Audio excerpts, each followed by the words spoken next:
Chapter 28, Ahab. For several days after leaving Nantucket, nothing above hatches was seen of Captain Ahab. The mates regularly relieved each other at the watches, and for aught that could be seen to the contrary, they seemed to be the only commanders of the ship. Only they sometimes issued from the cabin with orders so sudden and peremptory that after all it was plain they but commanded vicariously. Yes, their supreme lord and dictator was there, though hitherto unseen by any eyes, not permitted to penetrate into the now sacred retreat of the cabin. Every time I ascended to the deck from my watches below, I instantly gazed aft to mark if any strange face were visible, for my first vague disquietude touching the unknown captain, now in the seclusion of the sea, became almost a perturbation. This was strangely heightened at times by the ragged Elijah's diabolical incoherences uninvitedly recurring to me, with a subtle energy I could not have before conceived of. But poorly could I withstand them. Much as in other moods I was almost ready to smile at the solemn whimsicalities of that outlandish prophet of the wharves. But whatever it was of apprehensiveness or uneasiness, to call it so, which I felt, yet whenever I came to look about me in the ship, it seemed against all warrantry to cherish such emotions. For though the harpooneers, with the great body of the crew, were a far more barbaric, heathenish, and motley set than any of the tame merchant ship companies which my previous experiences had made me acquainted with, still I ascribed this, and rightly ascribed it, to the fierce uniqueness of the very nature of that wild Scandinavian vocation in which I had so abandonedly embarked.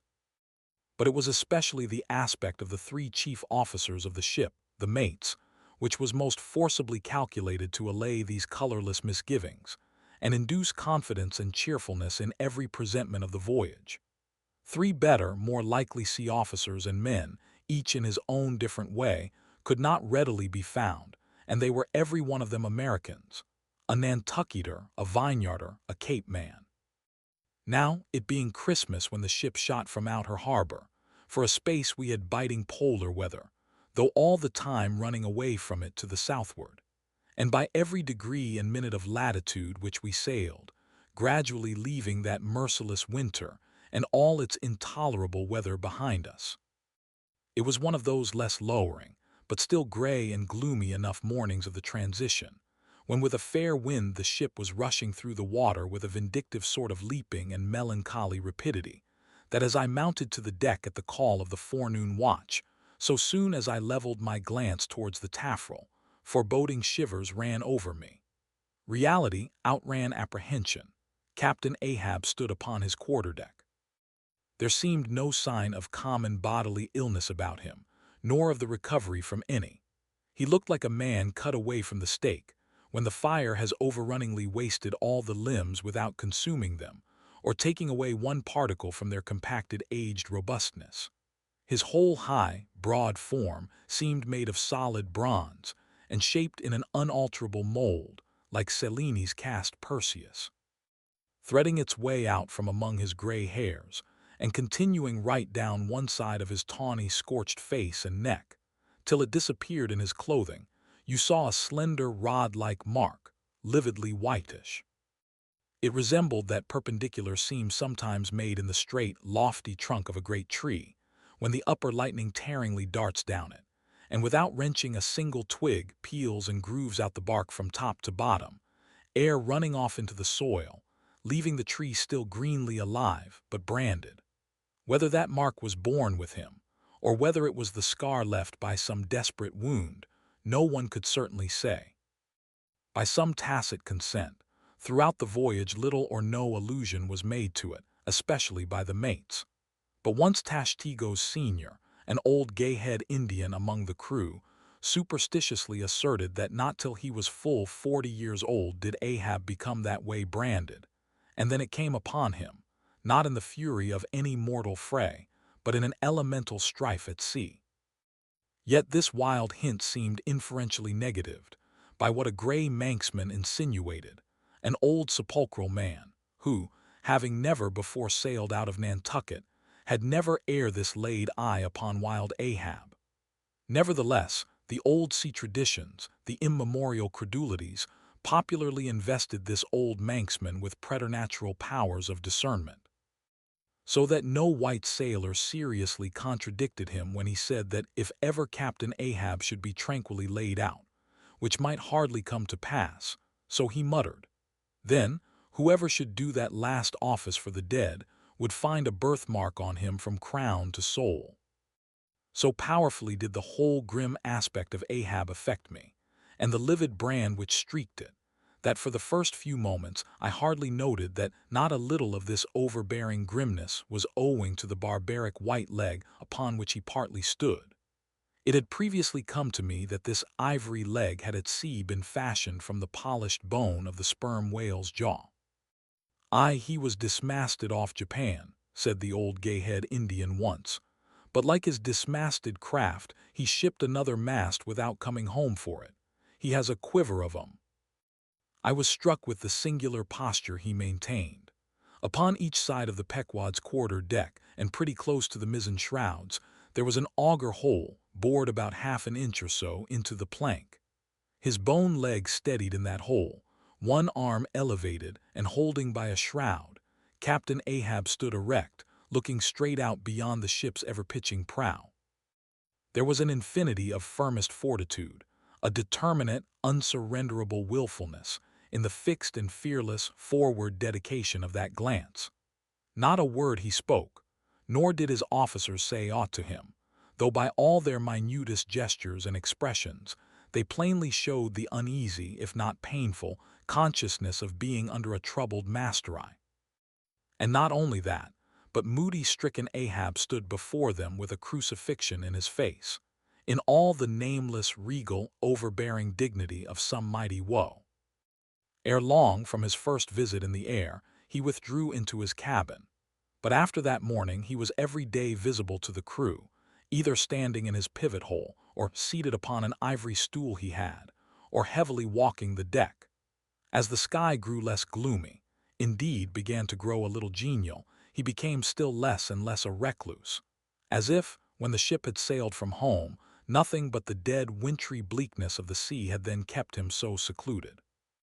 And by it came to pass that he was almost continually in the air, but as yet, for all that he said or perceptibly did on the at last sunny deck, he seemed as unnecessary there as another mast.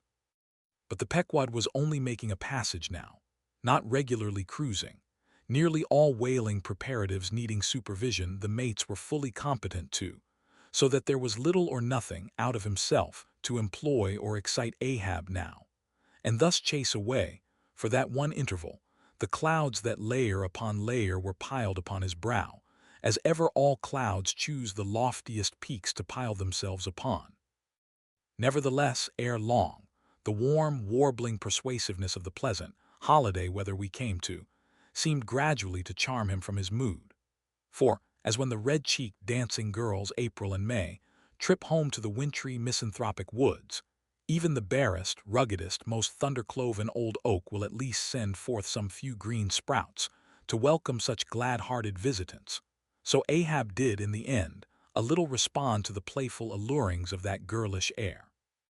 More than once did he put forth the faint blossom of a look, which, in any other man, would have soon flowered out in a smile. Chapter 29. Enter Ahab, to him Stubb. Some days elapsed, and ice and icebergs all astern, the Pequod now went rolling through the bright Quito Spring, which at sea almost perpetually reigns on the threshold of the eternal August of the tropic. The warmly cool, clear, ringing, perfumed, overflowing, redundant days were as crystal goblets of Persian sherbet, heaped up, flaked up with rose-water snow. The starred and stately nights seemed haughty dames in jeweled velvets, nursing at home in lonely pride the memory of their absent conquering earls, the golden-helmeted suns. For sleeping man, 'twas hard to choose between such winsome days and such seducing nights. But all the witcheries of that unwaning weather did not merely lend new spells and potencies to the outward world. Inward they turned upon the soul, especially when the still mild hours of eve came on. Then, Memory shot her crystals as the clear ice most forms of noiseless twilights. And all these subtle agencies, more and more they wrought on Ahab's texture. Old age is always wakeful, as if, the longer linked with life, the less man has to do with aught that looks like death. Among sea commanders, the old graybeards will oftenest leave their berths to visit the night-cloaked deck. It was so with Ahab, only that now of late he seemed so much to live in the open air that, truly speaking, his visits were more to the cabin than from the cabin to the planks. "It feels like going down into one's tomb," he would mutter to himself, "for an old captain like me to be descending this narrow scuttle to go to my grave-dug berth." So, almost every 24 hours, when the watches of the night were set, and the band on deck sentineled the slumbers of the band below, and when if a rope was to be hauled upon the forecastle, the sailors flung it not rudely down, as by day, but with some cautiousness dropped it to its place for fear of disturbing their slumbering shipmates. When this sort of steady quietude would begin to prevail, habitually, the silent steersman would watch the cabin scuttle. And ere long the old man would emerge, gripping at the iron banister, to help his crippled way.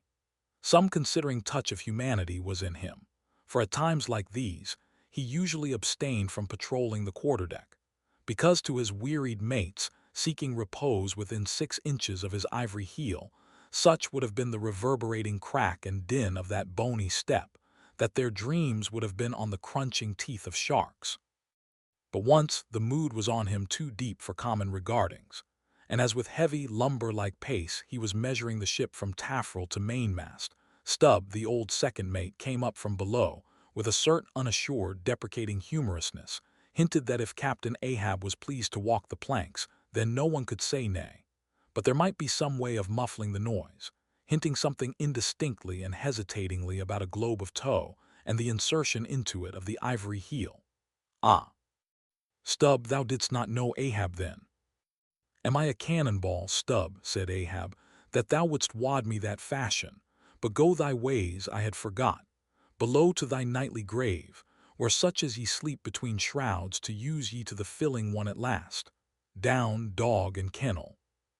Starting at the unforeseen concluding exclamation of the so suddenly scornful old man, Stubb was speechless a moment, then said excitedly, "I am not used to be spoken to that way, sir. I do but less than half like it, sir." "Avast!" gritted Ahab between his set teeth, and violently moving away, as if to avoid some passionate temptation. "No, sir, not yet," said Stubb, emboldened. "I will not tamely be called a dog, sir." "Then be called 10 times a donkey, and a mule and an ass, and begone, or I'll clear the world of thee." As he said this, Ahab advanced upon him with such overbearing terrors in his aspect, that Stubb involuntarily retreated. "I was never served so before without giving a hard blow for it," muttered Stubb as he found himself descending the cabin scuttle. "It's very queer. Stop, Stubb, somehow now I do well know whether to go back and strike him or what's that, down here on my knees and pray for him. Yes, that was the thought coming up in me, but it would be the first time I ever did pray. It's queer, very queer, and he's queer too. I take him fore and aft, he's about the queerest old man Stubb ever sailed with. How he flashed at me, his eyes like powder pans. Is he mad? Anyway, there's something on his mind, as sure as there must be something on a deck when it cracks. He ain't in his bed now either, more than 3 hours out of the 24, and he don't sleep then. Didn't that doughboy, the steward, tell me that of a morning he always finds the old man's hammock clothes all rumpled and tumbled, and the sheets down at the foot, and the coverlid almost tied into knots, and the pillow a sort of frightful hot, as though a baked brick had been on it. A hot old man.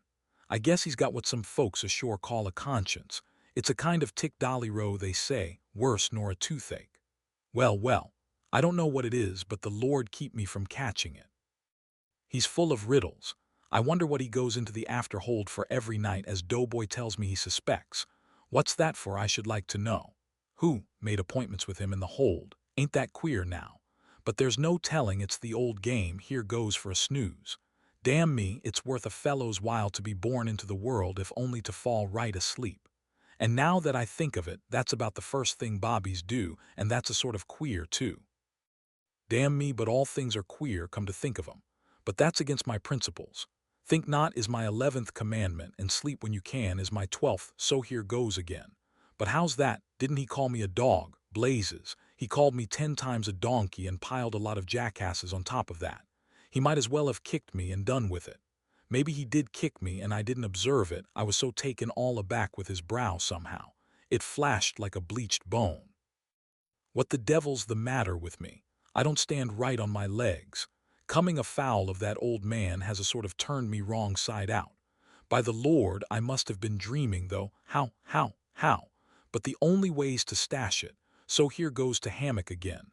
And in the morning I'll see how this plaguey juggling thinks over by daylight. Chapter 30, The Pipe.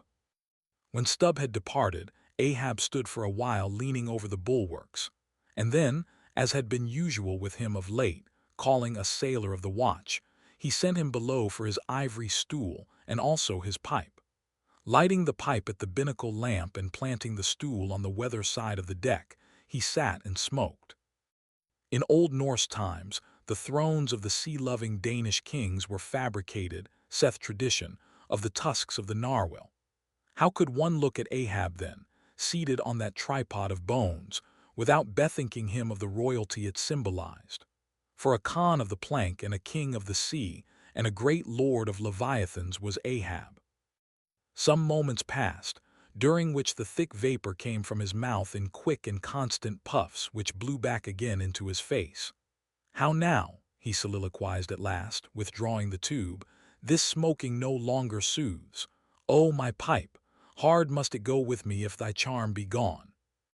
Here have I been unconsciously toiling, not pleasuring, I and ignorantly smoking to windward all the while, to windward and with such nervous whiffs, as if, like the dying whale, my final jets were the strongest and fullest of trouble. What business have I with this pipe?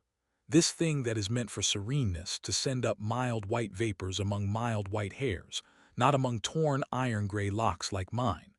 I'll smoke no more. He tossed the still lighted pipe into the sea. The fire hissed in the waves, the same instant the ship shot by the bubble the sinking pipe made. With slouched hat, Ahab lurchingly paced the planks. Chapter 31, Queen Mab. Next morning Stubb accosted Flask. Such a queer dream, King Post, I never had. You know the old man's ivory leg, well I dreamed he kicked me with it. And when I tried to kick back, upon my soul, my little man, I kicked my leg right off. And then, presto, Ahab seemed a pyramid and I, like a blazing fool, kept kicking at it.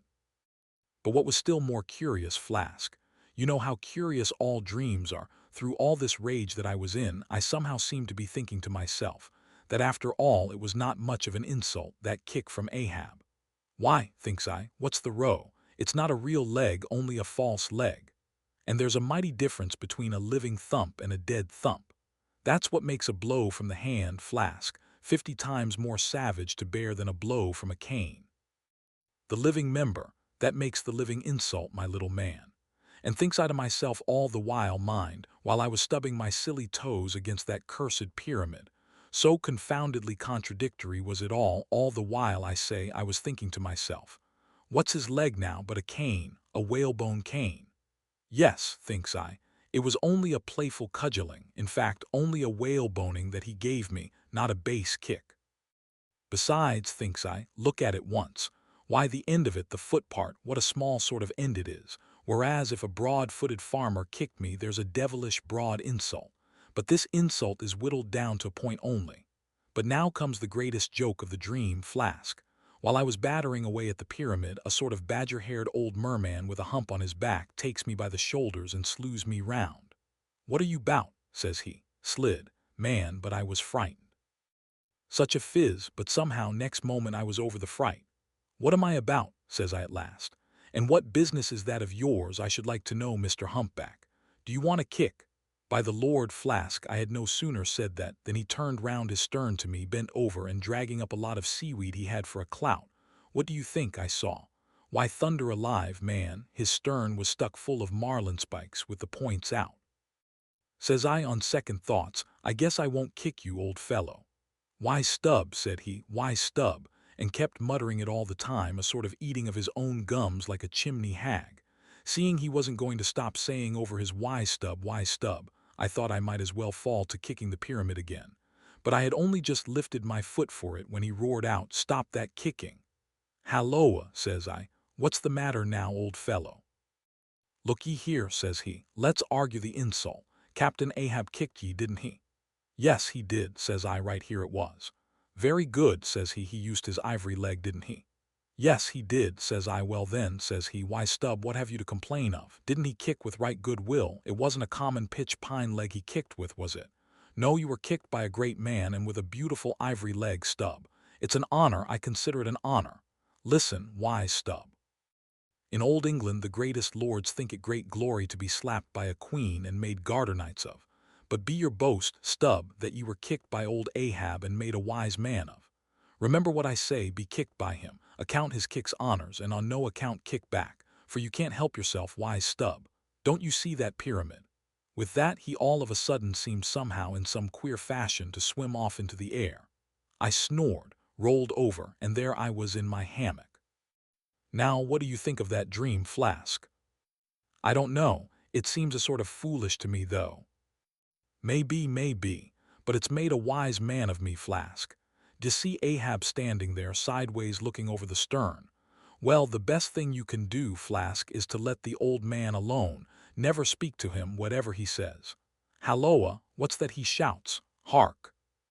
Masthead there, look sharp all of ye, there are whales hereabouts.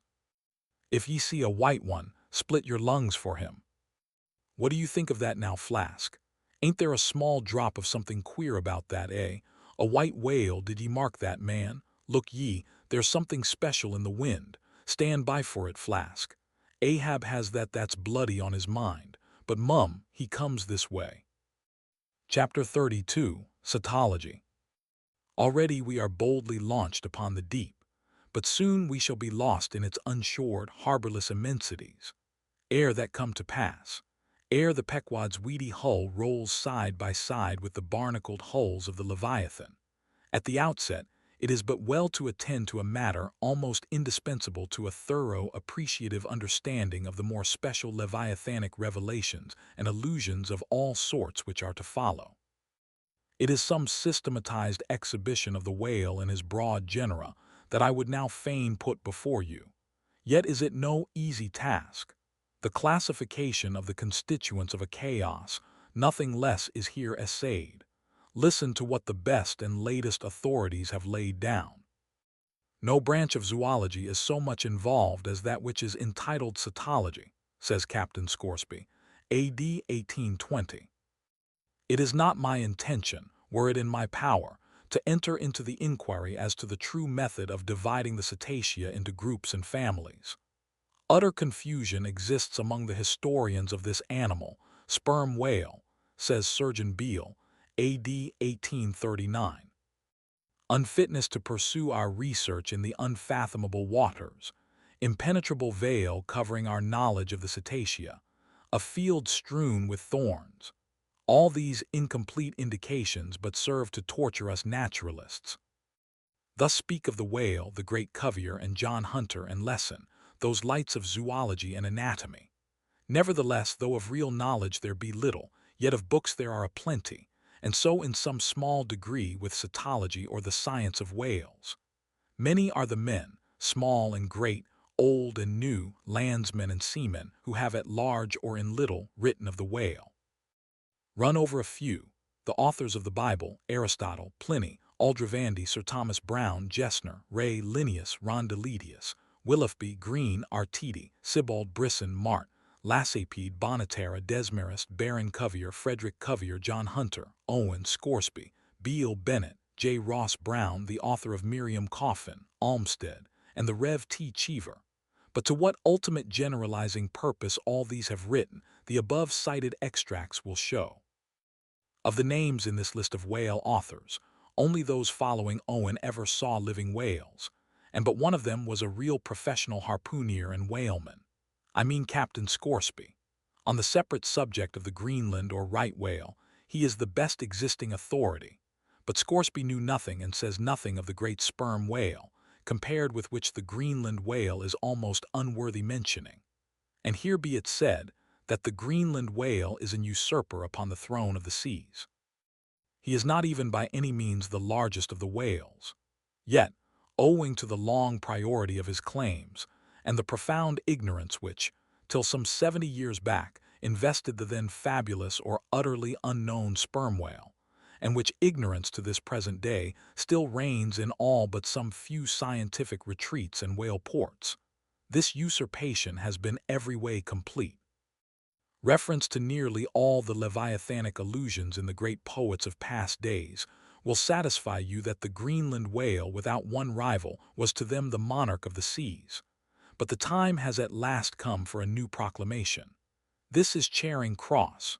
Hear ye, good people all, the Greenland whale is deposed, the great sperm whale now reigneth.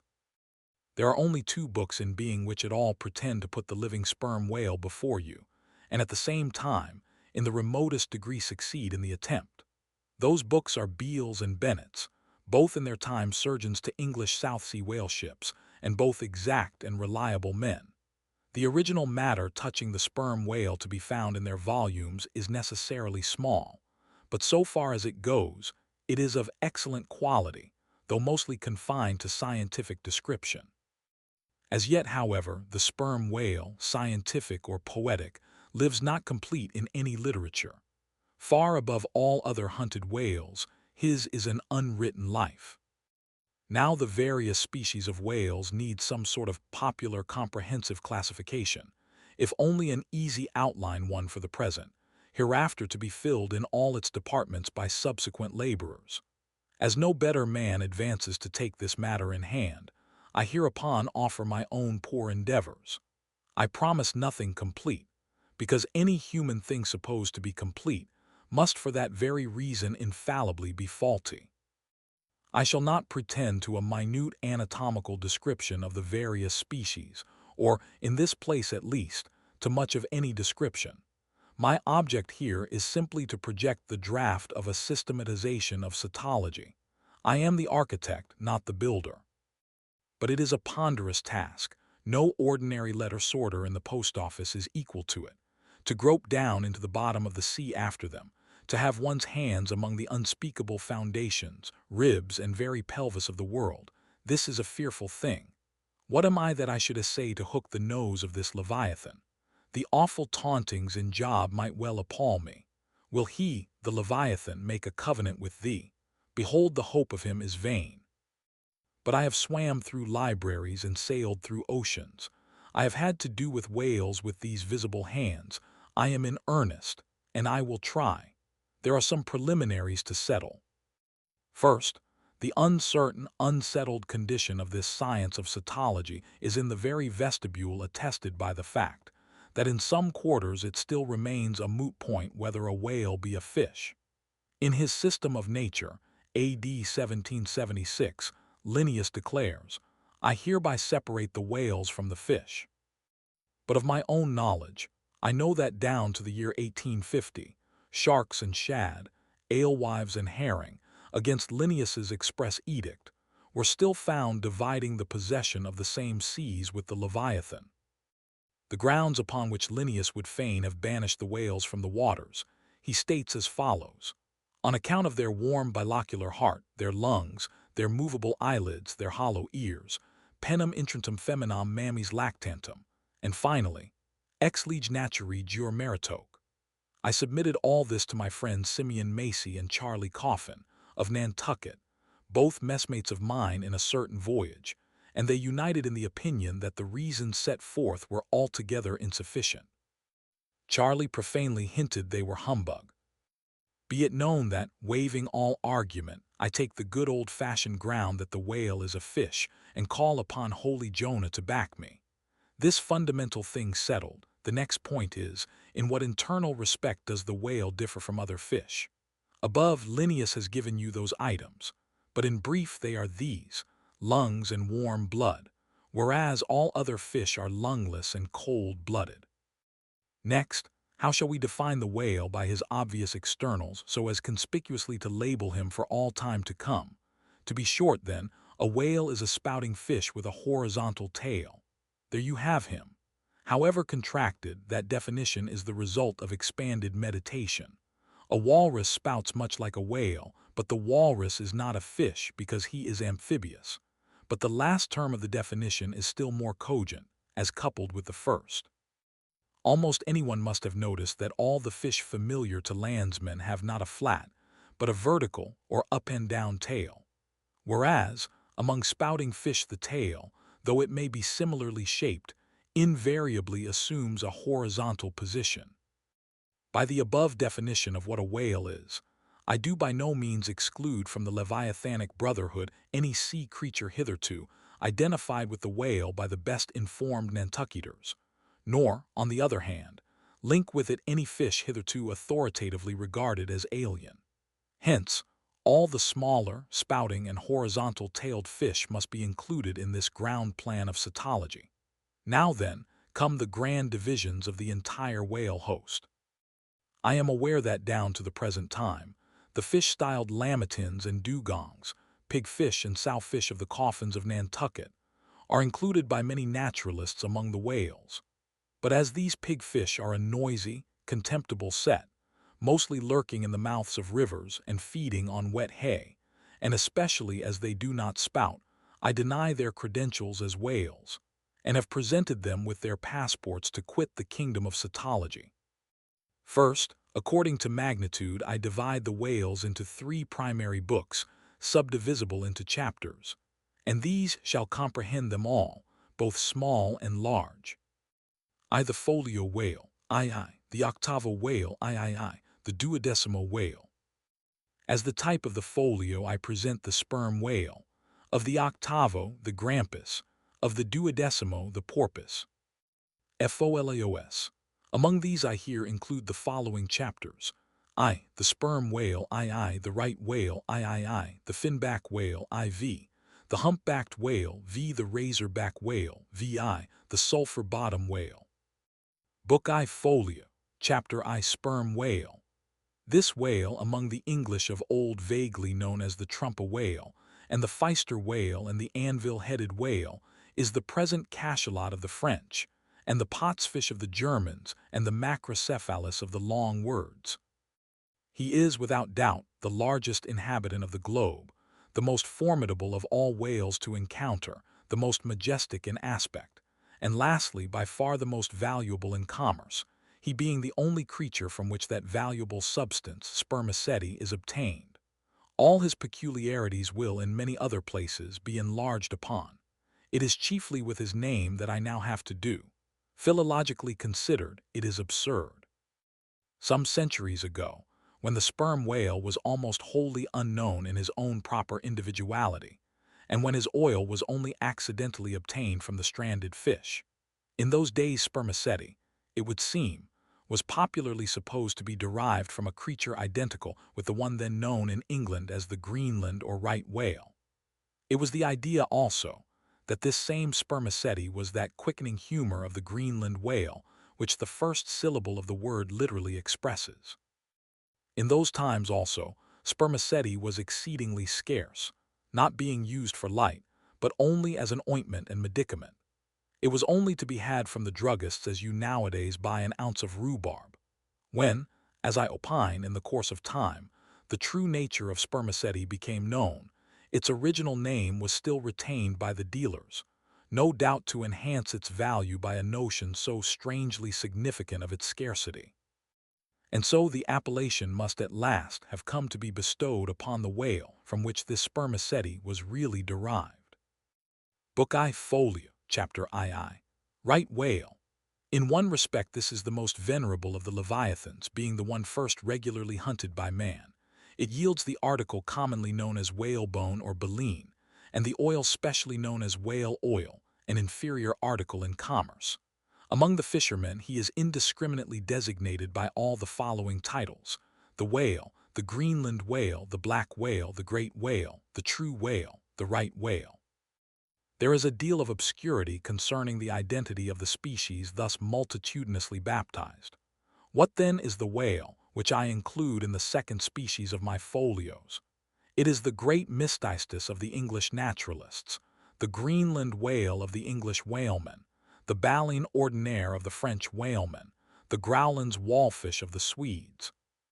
It is the whale which for more than 2 centuries past has been hunted by the Dutch and English in the Arctic seas. It is the whale which the American fishermen have long pursued in the Indian Ocean, on the Brazil banks, on the Northwest coast, and various other parts of the world, designated by them right whale cruising grounds. Some pretend to see a difference between the Greenland whale of the English and the right whale of the Americans, but they precisely agree in all their grand features, nor has there yet been presented a single determinate fact upon which to ground a radical distinction. It is by endless subdivisions based upon the most inconclusive differences that some departments of natural history become so repellingly intricate. The right whale will be elsewhere treated of at some length, with reference to elucidating the sperm whale. Book I Folio, Chapter III. Finback. Under this head I reckon a monster which, by the various names of finback, tallspout, and long john, has been seen almost in every sea, and is commonly the whale whose distant jet is so often descried by passengers crossing the Atlantic in the New York packet tracks.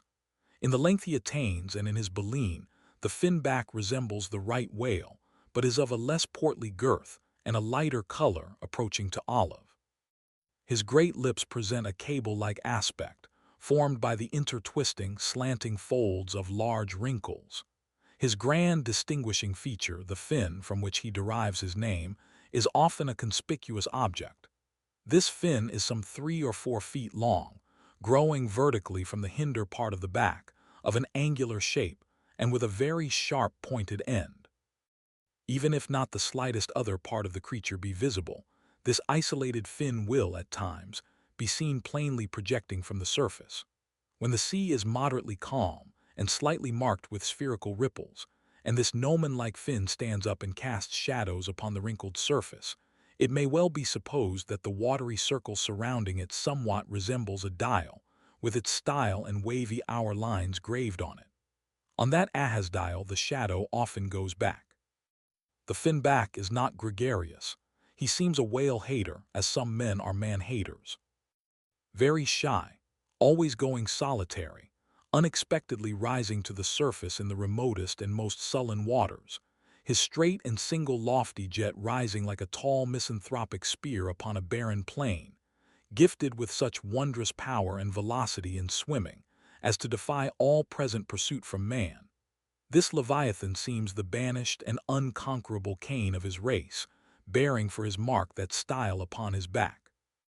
From having the baleen in his mouth, the finback is sometimes included with the right whale, among a theoretic species denominated whalebone whales, that is, whales with baleen.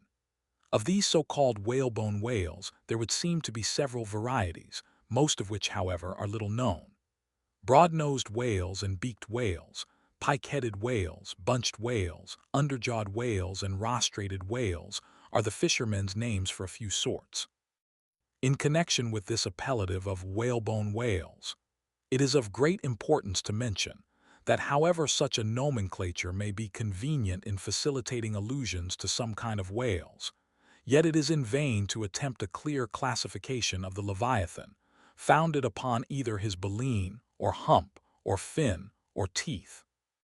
Notwithstanding that those marked parts or features very obviously seem better adapted to afford the basis for a regular system of cetology than any other detached bodily distinctions, which the whale and his kinds presents. How then? The baleen, hump, back fin, and teeth. These are things whose peculiarities are indiscriminately dispersed among all sorts of whales, without any regard to what may be the nature of their structure in other and more essential particulars. Thus the sperm whale and the humpbacked whale each has a hump, but there the similitude ceases. Then this same humpbacked whale and the Greenland whale, each of these has baleen, but there again the similitude ceases. And it is just the same with the other parts above mentioned. In various sorts of whales they form such irregular combinations, or, in the case of any one of them detached, such an irregular isolation, as utterly to defy all general methodization formed upon such a basis. On this rock, every one of the whale naturalists has split. But it may possibly be conceived that, in the internal parts of the whale, in his anatomy, there, at least, we shall be able to hit the right classification. Nay, what thing, for example, is there in the Greenland whale's anatomy more striking than his baleen? Yet we have seen that by his baleen it is impossible correctly to classify the Greenland whale. And if you descend into the bowels of the various leviathans, why there you will not find distinctions a 50th part as available to the systematizer as those external ones already enumerated. What then remains? Nothing but to take hold of the whales bodily in their entire liberal volume and boldly sort them that way.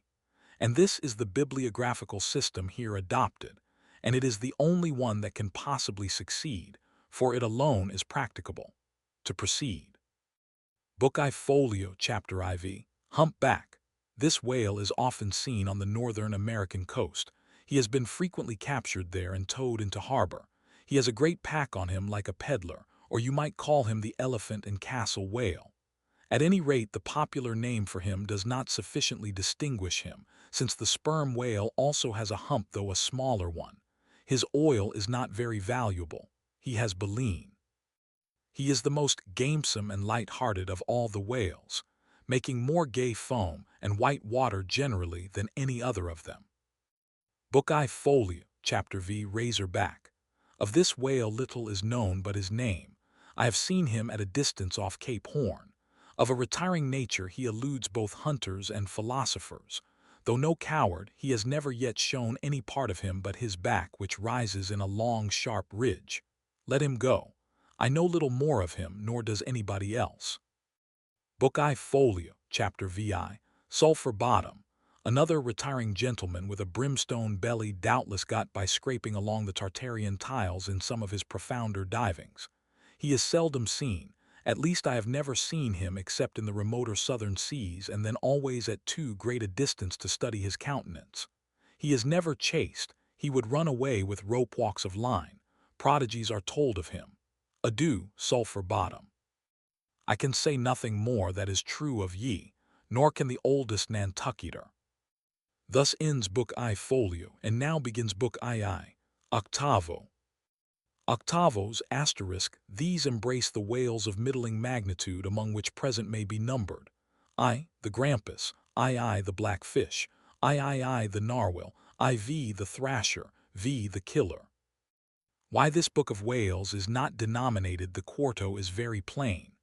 Because, while the whales of this order, though smaller than those of the former order, nevertheless retain a proportionate likeness to them in figure, yet the bookbinder's quarto volume in its dimensioned form does not preserve the shape of the folio volume, but the octavo volume does.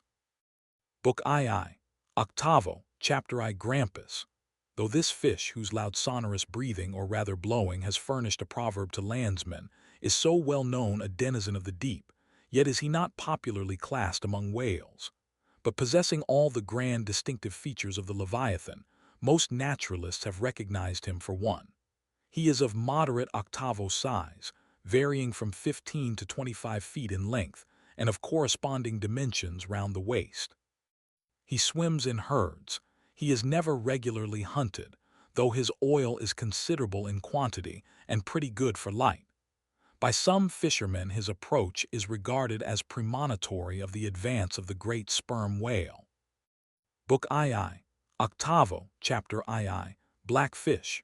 I give the popular fishermen's names for all these fish, for generally they are the best. Where any name happens to be vague or inexpressive, I shall say so and suggest another. I do so now touching the blackfish, so called because blackness is the rule among almost all whales. So call him the hyena whale if you please.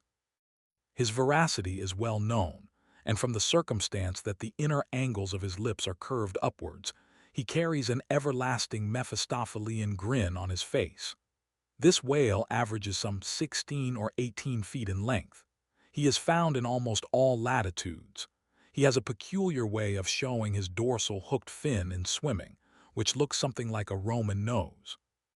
When not more profitably employed, The sperm whale hunters sometimes capture the hyena whale to keep up the supply of cheap oil for domestic employment, as some frugal housekeepers, in the absence of company and quite alone by themselves, burn unsavory tallow instead of odorous wax.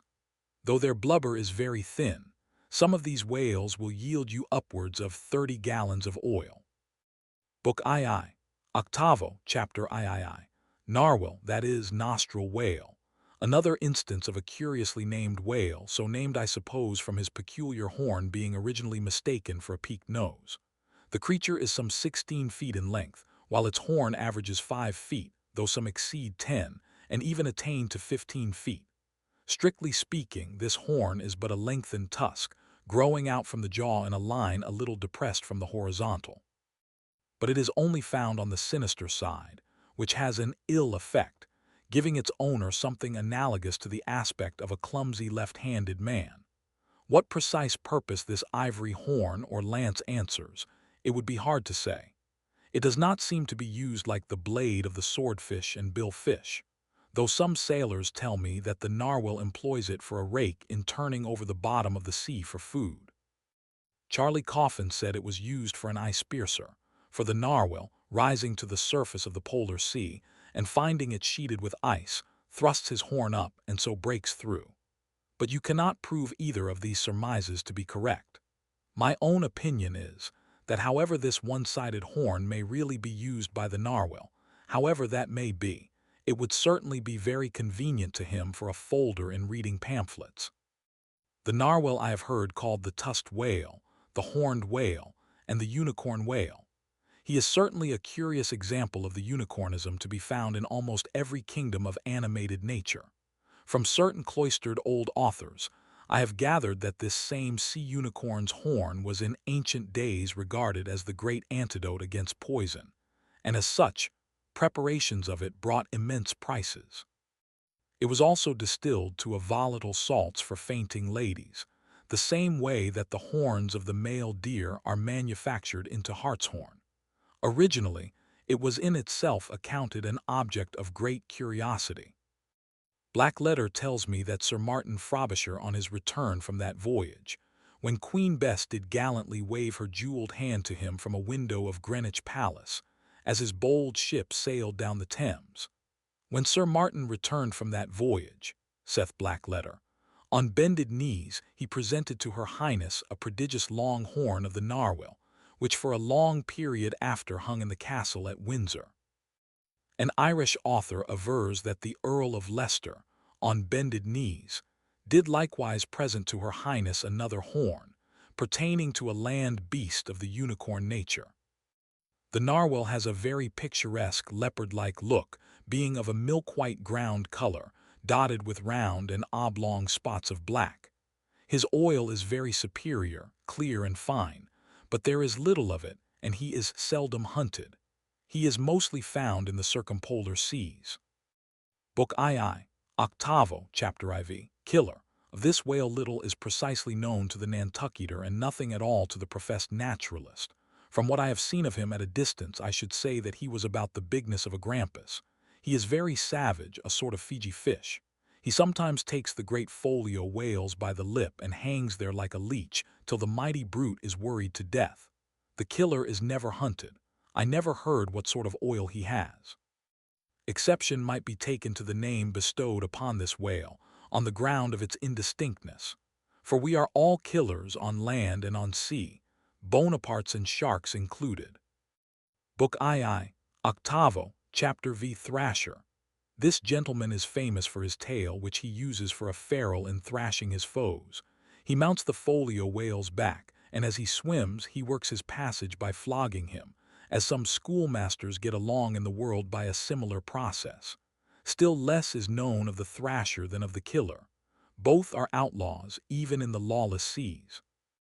Thus ends Book II, Octavo, and begins Book III, Duodecimo. Duodecimos. These include the smaller whales, I the Huzzah porpoise, II the Algerine porpoise, III the mealy-mouthed porpoise.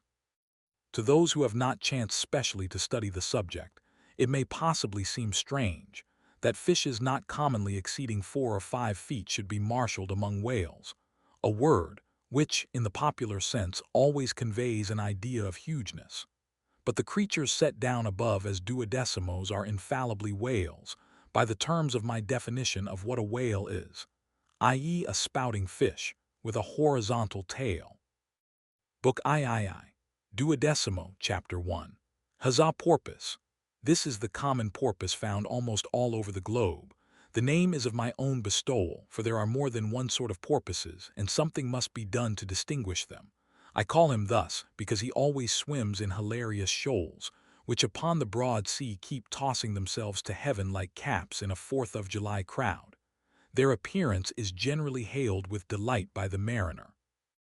Full of fine spirits, they invariably come from the breezy billows to windward. They are the lads that always live before the wind. They are accounted a lucky omen. If you yourself can withstand 3 cheers at beholding these vivacious fish, then heaven help ye. The spirit of godly gamesomeness is not in ye. A well-fed, plump huzzah porpoise will yield you 1 good gallon of good oil, but the fine and delicate fluid extracted from his jaws is exceedingly valuable. It is in request among jewelers and watchmakers. Sailors put it on their hones. Porpoise meat is good eating, you know. It may never have occurred to you that a porpoise spouts. Indeed, his spout is so small that it is not very readily discernible. But the next time you have a chance, watch him, and you will then see the great sperm whale himself in miniature. Book III, Duodecimo, Chapter II, Algerine porpoise. A pirate, very savage. He is only found, I think, in the Pacific. He is somewhat larger than the huzzah porpoise, but much of the same general make. Provoke him, and he will buckle to a shark. I have lowered for him many times, but never yet saw him captured. Book III, Duodecimo, Chapter III, Mealy-mouthed porpoise, the largest kind of porpoise, and only found in the Pacific so far as it is known. The only English name by which he has hitherto been designated is that of the fishers, right whale porpoise, from the circumstance that he is chiefly found in the vicinity of that folio. In shape, he differs in some degree from the huzzah porpoise, being of a less rotund and jolly girth. Indeed, he is of quite a neat and gentlemanlike figure. He has no fins on his back most other porpoises have. He has a lovely tail and sentimental Indian eyes of a hazel hue. But his mealy mouth spoils all. Though his entire back down to his side fins is of a deep sable, yet a boundary line, distinct as the mark in a ship's hull, called the bright waist. That line streaks him from stem to stern, with 2 separate colors, black above and white below. The white comprises part of his head and the whole of his mouth, which makes him look as if he had just escaped from a felonious visit to a meal bag. A most mean and mealy aspect. His oil is much like that of the common porpoise. Beyond the duodecimo, this system does not proceed, inasmuch as the porpoise is the smallest of the whales.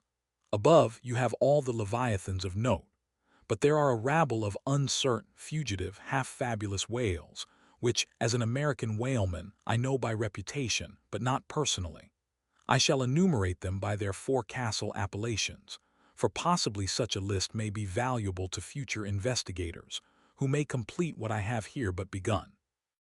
If any of the following whales shall hereafter be caught and marked, then he can readily be incorporated into this system, according to his folio, octavo, or duodecimo magnitude. The bottlenose whale, the junk whale, the pudding-headed whale, the cape whale, the leading whale, the cannon whale, the scrag whale, the coppered whale, the elephant whale, the iceberg whale, the quag whale, the blue whale, etc. From Icelandic, Dutch, and Old English authorities, there might be quoted other lists of uncertain whales, blessed with all manner of uncouth names. But I omit them as altogether obsolete, and can hardly help suspecting them for mere sounds, full of leviathanism, but signifying nothing. Finally, it was stated at the outset that this system would not be here and at once perfected.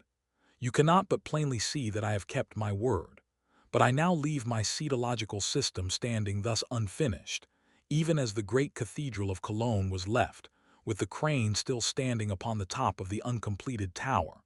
For small erections may be finished by their first architects.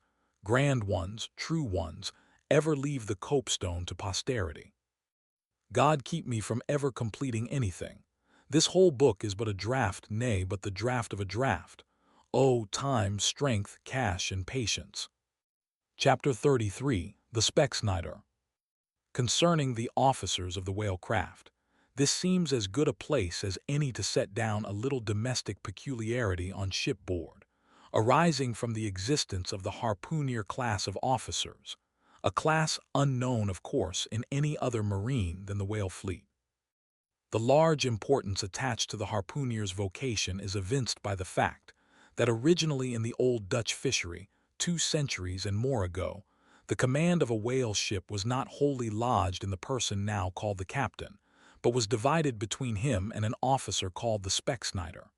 Literally, this word means fat cutter. Usage, however, in time made it equivalent to chief harpooner. In those days, the captain's authority was restricted to the navigation and general management of the vessel, while over the whale-hunting department and all its concerns, the Specksnider or chief harpooner reigned supreme. In the British Greenland fishery, under the corrupted title of Specksioneer, this old Dutch official is still retained, but his former dignity is sadly abridged. At present he ranks simply as senior harpooner, and as such is but one of the captain's more inferior subalterns. Nevertheless, as upon the good conduct of the harpooneers the success of a whaling voyage largely depends, and since in the American fishery he is not only an important officer in the boat, but under certain circumstances, night watches on a whaling ground, the command of the ship's deck is also his. Therefore the grand political maxim of the sea demands that he should nominally live apart from the men before the mast, and be in some way distinguished as their professional superior, though always by them familiarly regarded as their social equal. Now the grand distinction drawn between officer and man at sea is this: the first lives aft, the last forward. Hence, in whale ships and merchantmen alike, the mates have their quarters with the captain, and so, too, in most of the American whalers the harpooneers are lodged in the after part of the ship. That is to say, they take their meals in the captain's cabin and sleep in a place indirectly communicating with it.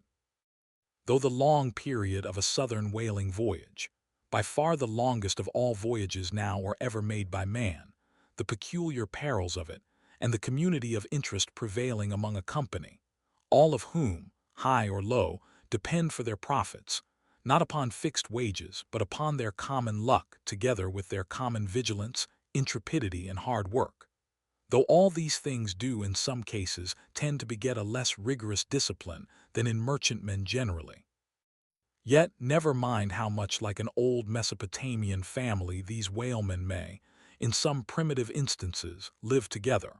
For all that, the punctilious externals, at least, of the quarterdeck are seldom materially relaxed, and in no instance done away. Indeed, many are the Nantucket ships in which you will see the skipper parading his quarterdeck, with an elated grandeur not surpassed in any military navy, nay, extorting almost as much outward homage as if he wore the imperial purple, and not the shabbiest of pilot cloth. And though of all men the moody captain of the Pequod was the least given to that sort of shallowest assumption, and though the only homage he ever exacted was implicit, instantaneous obedience, though he required no man to remove the shoes from his feet ere stepping upon the quarterdeck, and though there were times when, owing to peculiar circumstances connected with events hereafter to be detailed, he addressed them in unusual terms, whether of condescension or in terrorem, or otherwise. Yet even Captain Ahab was by no means unobservant of the paramount forms and usages of the sea. Nor perhaps will it fail to be eventually perceived that behind those forms and usages, as it were, he sometimes masked himself, incidentally making use of them for other and more private ends than they were legitimately intended to subserve. That certain sultanism of his brain, which had otherwise in a good degree remained unmanifested, through those forms that same sultanism became incarnate in an irresistible dictatorship. For be a man's intellectual superiority what it will, it can never assume the practical, available supremacy over other men, without the aid of some sort of external arts and entrenchments, always in themselves more or less paltry and base. This it is that forever keeps God's true princes of the empire from the world's hustings, and leaves the highest honors that this air can give to those men who become famous more through their infinite inferiority to the choice hidden handful of the divine inert, than through their undoubted superiority over the dead level of the mass. Such large virtue lurks in these small things when extreme political superstitions invest them, that in some royal instances even to idiot imbecility they have imparted potency. But when, as in the case of Nicholas the Tsar, the ringed crown of geographical empire encircles an imperial brain, then the plebeian herds crouch abased before the tremendous centralization. Nor will the tragic dramatist who would depict mortal indomitableness in its fullest sweep and direct swing ever forget a hint, incidentally so important in his art, as the one now alluded to. But Ahab, my captain, still moves before me in all his Nantucket grimness and shagginess, and in this episode touching emperors and kings, I must not conceal that I have only to do with a poor old whale hunter like him, and therefore all outward majestical trappings and housings are denied me. O Ahab, what shall be grand in thee, it must needs be plucked at from the skis, and dived for in the deep, and featured in the unbodied air. Chapter 34. The Cabin Table. It is noon, and Doughboy the steward, thrusting his pale loaf-of-bread face from the cabin scuttle, announces dinner to his lord and master, who, sitting in the lee quarter-boat, has just been taking an observation of the sun, and is now mutely reckoning the latitude on the smooth, medallion-shaped tablet, reserved for that daily purpose on the upper part of his ivory leg. From his complete inattention to the tidings, you would think that moody Ahab had not heard his menial. But presently, catching hold of the mizzen shrouds, he swings himself to the deck, and in an even, unexhilarated voice, saying, "Dinner, Mr. Starbuck," disappears into the cabin. When the last echo of his sultan's step has died away, and Starbuck, the first emir, has every reason to suppose that he is seated, then Starbuck rouses from his quietude, takes a few turns along the planks, and after a grave peep into the binnacle says, with some touch of pleasantness, "Dinner, Mr. Stubb," and descends the scuttle. The second emir lounges about the rigging a while, and then slightly shaking the main brace to see whether it will be all right with that important rope, he likewise takes up the old burden, and with a rapid "Dinner, Mr. Flask," follows after his predecessors. But the third emir, now seeing himself all alone on the quarterdeck, seems to feel relieved from some curious restraint, for, tipping all sorts of knowing winks in all sorts of directions, and kicking off his shoes, he strikes into a sharp but noiseless squall of a hornpipe right over the Grand Turk's head. And then, by a dexterous sleight, pitching his cap up into the mizzen-top for a shelf, he goes down rollicking so far at least as he remains visible from the deck, reversing all other processions by bringing up the rear with music. But ere stepping into the cabin doorway below, he pauses, ships a new face altogether, and then, independent, hilarious little Flask enters King Ahab's presence in the character of Abjectus or the slave. It is not the least among the strange things bred by the intense artificialness of sea usages, that while in the open air of the deck some officers will, upon provocation, bear themselves boldly and defyingly enough towards their commander, yet, 10 to 1, let those very officers the next moment go down to their customary dinner in that same commander's cabin, and straightway their inoffensive, not to say deprecatory and humble air towards him, as he sits at the head of the table. This is marvelous, sometimes most comical. Wherefore this difference? A problem? Perhaps not. To have been Belshazzar, king of Babylon, and to have been Belshazzar, not haughtily but courteously, therein certainly must have been some touch of mundane grandeur. But he who in the rightly regal and intelligent spirit presides over his own private dinner table of invited guests, that man's unchallenged power and dominion of individual influence for the time, that man's royalty of state transcends Belshazzar, for Belshazzar was not the greatest, who has but once dined his friends, has tasted what it is to be Caesar. It is a witchery of social czarship which there is no withstanding. Now, if to this consideration you superadd the official supremacy of a shipmaster, then, by inference, you will derive the cause of that peculiarity of sea life just mentioned. Over his ivory-inlaid table, Ahab presided like a mute, maned sea lion on the white coral beach, surrounded by his warlike but still deferential cubs. In his own proper turn, each officer waited to be served. They were as little children before Ahab, and yet in Ahab there seemed not to lurk the smallest social arrogance. With one mind, their intent eyes all fastened upon the old man's knife, as he carved the chief dish before him. I do not suppose that for the world they would have profaned that moment with the slightest observation, even upon so neutral a topic as the weather. No. And when reaching out his knife and fork between which the slice of beef was locked, Ahab thereby motioned Starbuck's plate towards him, the mate received his meat as though receiving alms, and cut it tenderly, and a little started if, perchance, the knife grazed against the plate, and chewed it noiselessly, and swallowed it, not without circumspection. For like the coronation banquet at Frankfurt, where the German emperor profoundly dines with the 7 imperial electors, so these cabin meals were somehow solemn meals, eaten in awful silence. And yet at table old Ahab forbade not conversation, only he himself was dumb. What a relief it was to choking Stubb, when a rat made a sudden racket in the hold below. And poor little Flask, he was the youngest son, and little boy of this weary family party. His were the shinbones of the saline beef, his would have been the drumsticks. For Flask to have presumed to help himself, this must have seemed to him tantamount to larceny in the first degree. Had he helped himself at that table, doubtless, never more would he have been able to hold his head up in this honest world. Nevertheless, strange to say, Ahab never forbade him. And had Flask helped himself, the chances were Ahab had never so much as noticed it. Least of all did Flask presume to help himself to butter. Whether he thought the owners of the ship denied it to him, on account of its clouding his clear, sunny complexion, or whether he deemed that, on so long a voyage in such marketless waters, butter was at a premium and therefore was not for him, a subaltern.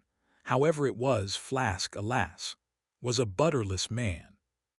Another thing, Flask was the last person down at the dinner, and Flask is the first man up. Consider, for hereby Flask's dinner was badly jammed in point of time. Starbuck and Stubb both had the start of him, and yet they also have the privilege of lounging in the rear.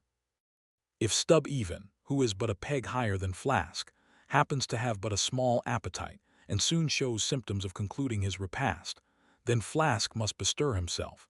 He will not get more than 3 mouthfuls that day, for it is against holy usage for Stubb to precede Flask to the deck.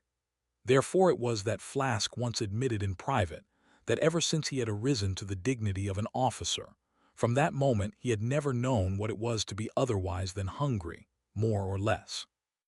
For what he ate did not so much relieve his hunger as keep it immortal in him. Peace and satisfaction, thought Flask, have forever departed from my stomach. I am an officer, but how I wish I could fish a bit of old-fashioned beef in the forecastle, as I used to when I was before the mast. There's the fruits of promotion now, there's the vanity of glory, there's the insanity of life.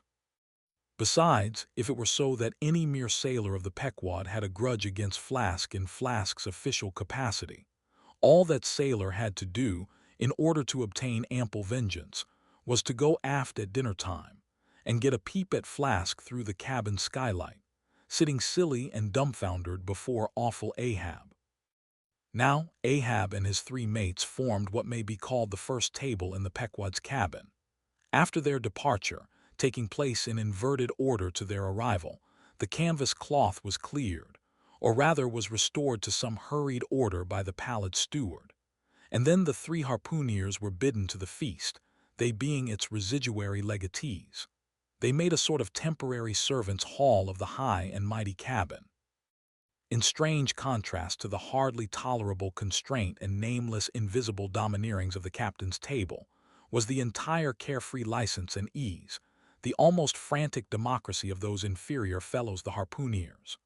While their masters, the mates, seemed afraid of the sound of the hinges of their own jaws. The harpooneers chewed their food with such a relish that there was a report to it. They dined like lords. They filled their bellies like Indian ships all day loading with spices. Such portentous appetites had Queequeg and Tashtego, that to fill out the vacancies made by the previous repast, often the pale doughboy was fain to bring on a great baron of salt junk, seemingly quarried out of the solid ox.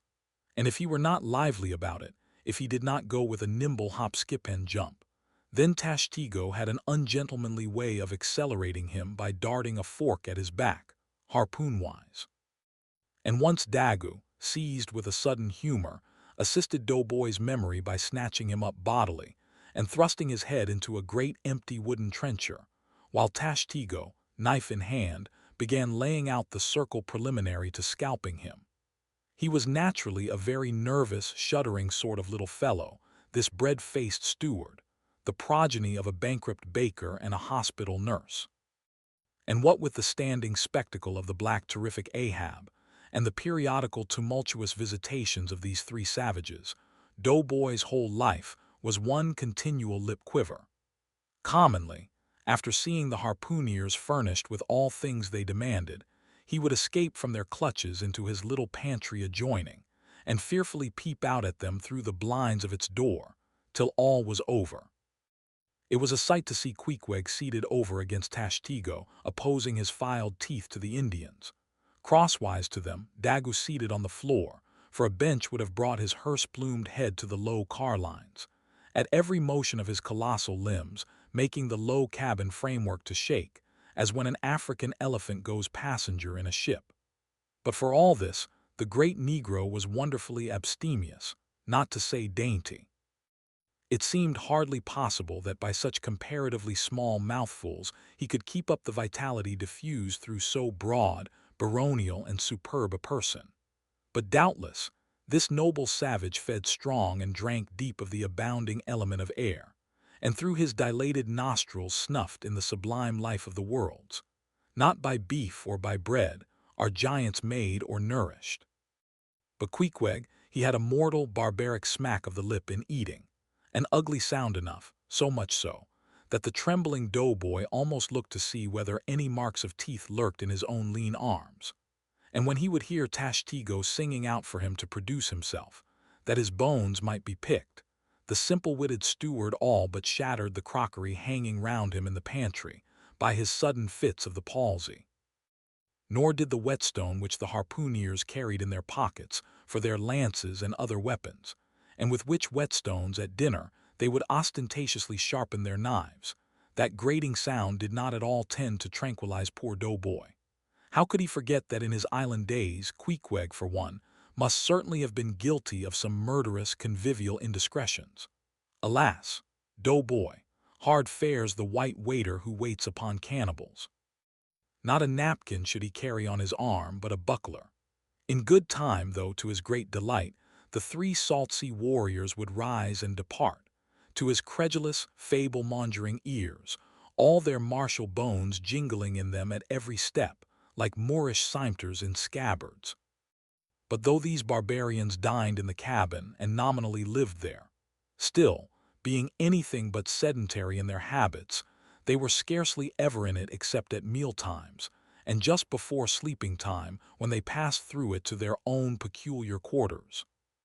In this one matter, Ahab seemed no exception to most American whale captains, who, as a set, rather incline to the opinion that by rights the ship's cabin belongs to them, and that it is by courtesy alone that anybody else is, at any time, permitted there. So that, in real truth, the mates and harpooneers of the Pequod might more properly be said to have lived out of the cabin than in it. For when they did enter it, it was something as a street door enters a house, turning inwards for a moment, only to be turned out the next, and as a permanent thing residing in the open air. Nor did they lose much hereby. In the cabin was no companionship. Socially, Ahab was inaccessible. Though nominally included in the census of Christendom, he was still an alien to it. He lived in the world as the last of the grizzly bears lived in settled Missouri. And as when spring and summer had departed, That wild Logan of the woods, burying himself in the hollow of a tree, lived out the winter there, sucking his own paws. So, in his inclement, howling old age, Ahab's soul, shut up in the caved trunk of his body, there fed upon the sullen pause of its gloom. Chapter 35. The Masthead. It was during the more pleasant weather that, in due rotation with the other seamen, my first masthead came round. In most American whalemen, the mastheads are manned almost simultaneously with the vessel leaving her port, even though she may have 15,000 miles and more to sail ere reaching her proper cruising ground. And if after a 3, 4, or 5 years voyage she is drawing nigh home with anything empty in her, say, an empty vial even, then her mastheads are kept manned to the last, and not till her skysail poles sail in among the spires of the port does she altogether relinquish the hope of capturing one whale more. Now, as the business of standing mastheads ashore or afloat is a very ancient and interesting one, let us in some measure expatiate here. I take it that the earliest standers of mastheads were the old Egyptians, because, in all my researches, I find none prior to them. For though their progenitors, the builders of Babel, must doubtless, by their tower, have intended to rear the loftiest masthead in all Asia, or Africa either, yet, ere the final truck was put to it, as that great stone mast of theirs may be said to have gone by the board in the dread gale of God's wrath. Therefore, we cannot give these Babel builders priority over the Egyptians. And that the Egyptians were a nation of masthead standers is an assertion based upon the general belief among archaeologists that the first pyramids were founded for astronomical purposes, a theory singularly supported by the peculiar stair-like formation of all 4 sides of those edifices, whereby, with prodigious long upliftings of their legs, those old astronomers were wont to mount to the apex and sing out for new stars, even as the lookouts of a modern ship sing out for a sail, or a whale just bearing in sight. In Saint Stylites, the famous Christian hermit of old times, who built him a lofty stone pillar in the desert and spent the whole latter portion of his life on its summit, hoisting his food from the ground with a tackle. In him we have a remarkable instance of a dauntless stander of mastheads, who was not to be driven from his place by fogs or frosts, rain, hail, or sleet, but valiantly facing everything out to the last, literally died at his post. Of modern standers of mastheads we have but a lifeless set, mere stone, iron, and bronze men, who, though well capable of facing out a stiff gale, are still entirely incompetent to the business of singing out upon discovering any strange sight. There is Napoleon, who upon the top of the column of Vendôme stands with arms folded, some 150 feet in the air, careless now who rules the decks below, whether Louis Philippe, Louis Blanc, or Louis the Devil. Great Washington, too, stands high aloft on his towering mainmast in Baltimore, and like one of Hercules' pillars, his column marks that point of human grandeur beyond which few mortals will go. Admiral Nelson, also, on a capstan of gun-metal, stands his masthead in Trafalgar Square, and ever when most obscured by that London smoke, token is yet given that a hidden hero is there, for where there is smoke must be fire. But neither great Washington, nor Napoleon, nor Nelson will answer a single hail from below, however madly invoked to befriend by their counsels the distracted decks upon which they gaze. However it may be surmised that their spirits penetrate through the thick haze of the future, and descry what shoals and what rocks must be shunned. It may seem unwarrantable to couple in any respect the masthead standers of the land with those of the sea, but that in truth it is not so is plainly evinced by an item for which Abd Macy, the sole historian of Nantucket, stands accountable. The worthy Abd tells us that in the early times of the whale fishery, ere ships were regularly launched in pursuit of the game, the people of that island erected lofty spars along the sea coast, to which the lookouts ascended by means of nailed cleats, something as fowls go upstairs in a hen house. A few years ago this same plan was adopted by the bay whalemen of New Zealand, who, upon descrying the game, gave notice to the ready-manned boats nigh the beach. But this custom has now become obsolete. Turn we then to the one proper masthead, that of a whaleship at sea.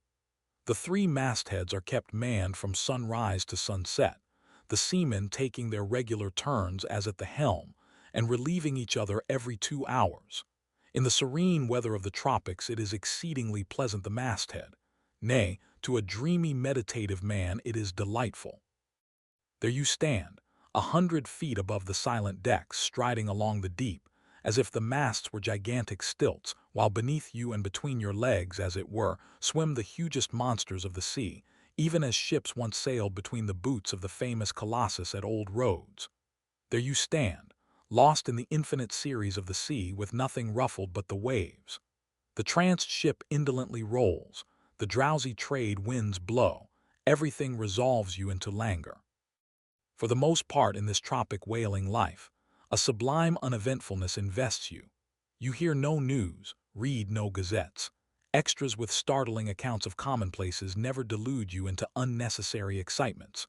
You hear of no domestic afflictions, bankrupt securities, fall of stocks, are never troubled with the thought of what you shall have for dinner, for all your meals for 3 years and more are snugly stowed in casks, and your bill of fare is immutable.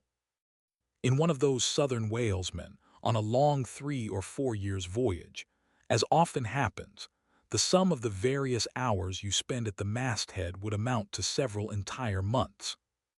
And it is much to be deplored that the place to which you devote so considerable a portion of the whole term of your natural life should be so sadly destitute of anything approaching to a cozy inhabitiveness, or adapted to breed a comfortable localness of feeling, such as pertains to a bed, a hammock, a hearse, a sentry box, a pulpit, a coach, or any other of those small and snug contrivances in which men temporarily isolate themselves. Your most usual point of perch is the head of the T-gallant mast, where you stand upon 2 thin parallel sticks, almost peculiar to whalemen, called the T-gallant crosstrees. Here, tossed about by the sea, the beginner feels about as cozy as he would standing on a bull's horns. To be sure, in cold weather you may carry your house aloft with you, in the shape of a watchcoat, but properly speaking the thickest watchcoat is no more of a house than the unclad body, for as the soul is glued inside of its fleshy tabernacle and cannot freely move about in it, nor even move out of it, without running great risk of perishing, like an ignorant pilgrim crossing the snowy Alps in winter, so a watchcoat is not so much of a house as it is a mere envelope or additional skin encasing you. You cannot put a shelf or chest of drawers in your body, and no more can you make a convenient closet of your watchcoat. Concerning all this, it is much to be deplored that the mastheads of a southern whale ship are unprovided with those enviable little tents or pulpits, called crow's nests, in which the lookouts of a Greenland whaler are protected from the inclement weather of the frozen seas. In the fireside narrative of Captain Sleet, entitled A Voyage Among the Icebergs in Quest of the Greenland Whale, and incidentally for the rediscovery of the lost Icelandic colonies of Old Greenland. In this admirable volume, all standers of mastheads are furnished with a charmingly circumstantial account of the then recently invented crow's nest of the glacier, which was the name of Captain Sleet's good craft. He called it the Sleet's crow's nest, in honor of himself, he being the original inventor and patentee, and free from all ridiculous false delicacy, and holding that if we call our own children after our own names, we fathers being the original inventors and patentees, so likewise should we denominate after ourselves any other apparatus we may beget. In shape, the Sleet's crow's nest is something like a large tierce or pipe. It is open above, however, where it is furnished with a movable side screen to keep to windward of your head in a hard gale. Being fixed on the summit of the mast, you ascend into it through a little trap hatch in the bottom. On the after side or side next the stern of the ship is a comfortable seat, with a locker underneath for umbrellas, comforters, and coats. In front is a leather rack, in which to keep your speaking trumpet, pipe, telescope, and other nautical conveniences. When Captain Sleet in person stood his masthead in this crow's nest of his, He tells us that he always had a rifle with him, also fixed in the rack, together with a powder flask and shot, for the purpose of popping off the stray narwhals or vagrant sea unicorns infesting those waters. For you cannot successfully shoot at them from the deck owing to the resistance of the water, but to shoot down upon them is a very different thing. Now, it was plainly a labor of love for Captain Sleet to describe, as he does, all the little detailed conveniences of his crow's nest.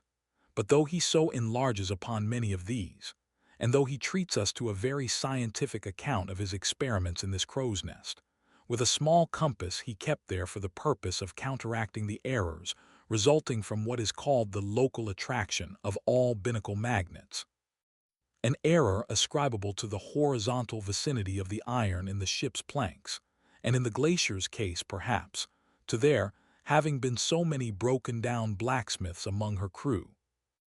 I say that though the captain is very discreet and scientific here, yet for all his learned binnacle deviations, azimuth compass observations, and approximate errors, he knows very well, Captain Sleet, that he was not so much immersed in those profound magnetic meditations as to fail being attracted occasionally towards that well-replenished little case bottle, so nicely tucked in on one side of his crow's nest, within easy reach of his hand.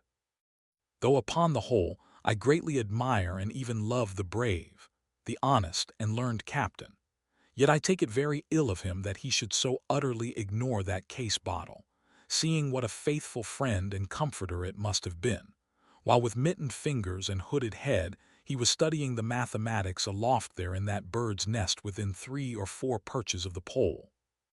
But if we southern whale fishers are not so snugly housed aloft as Captain Sleet and his Greenland men were, yet that disadvantage is greatly counterbalanced by the widely contrasting serenity of those seductive seas in which we south fishers mostly float. For one, I used to lounge up the rigging very leisurely, resting in the top to have a chat with Queequeg, or anyone else off duty whom I might find there, then ascending a little way further, and throwing a lazy leg over the topsail yard, take a preliminary view of the watery pastures, and so at last mount to my ultimate destination. Let me make a clean breast of it here, and frankly admit that I kept but sorry guard. With the problem of the universe revolving in me, how could I, being left completely to myself at such a thought-engendering altitude, how could I but lightly hold my obligations to observe all whale ships' standing orders, keep your weather eye open, and sing out every time? And let me in this place movingly admonish you, ye shipowners of Nantucket, beware of enlisting in your vigilant fisheries any lad with lean brow and hollow eye, given to unseasonable meditativeness, and who offers to ship with the Phaedon instead of Bowditch in his head. Beware of such an one, I say. Your whales must be seen before they can be killed, and this sunken-eyed young Platonist will tow you 10 wakes round the world, and never make you 1 pint of sperm the richer. Nor are these monitions at all unneeded, for nowadays the whale fishery furnishes an asylum for many romantic, melancholy, and absent-minded young men, disgusted with the carking cares of earth, and seeking sentiment in tar and blubber. Childe Harold not unfrequently perches himself upon the masthead of some luckless, disappointed whale ship, and in moody phrase ejaculates, "Roll on, thou deep and dark blue ocean, roll. 10,000 blubber hunters sweep over thee in vain." Very often do the captains of such ships take those absent-minded young philosophers to task, upbraiding them with not feeling sufficient interest in the voyage, half hinting that they are so hopelessly lost to all honorable ambition as that in their secret souls they would rather not see whales than otherwise. But all in vain. Those young Platonists have a notion that their vision is imperfect. They are short-sighted. What use, then, to strain the visual nerve? They have left their opera glasses at home. "Why, thou monkey," said a harpooner to one of these lads, "we've been cruising now hard upon 3 years, and thou hast not raised a whale yet.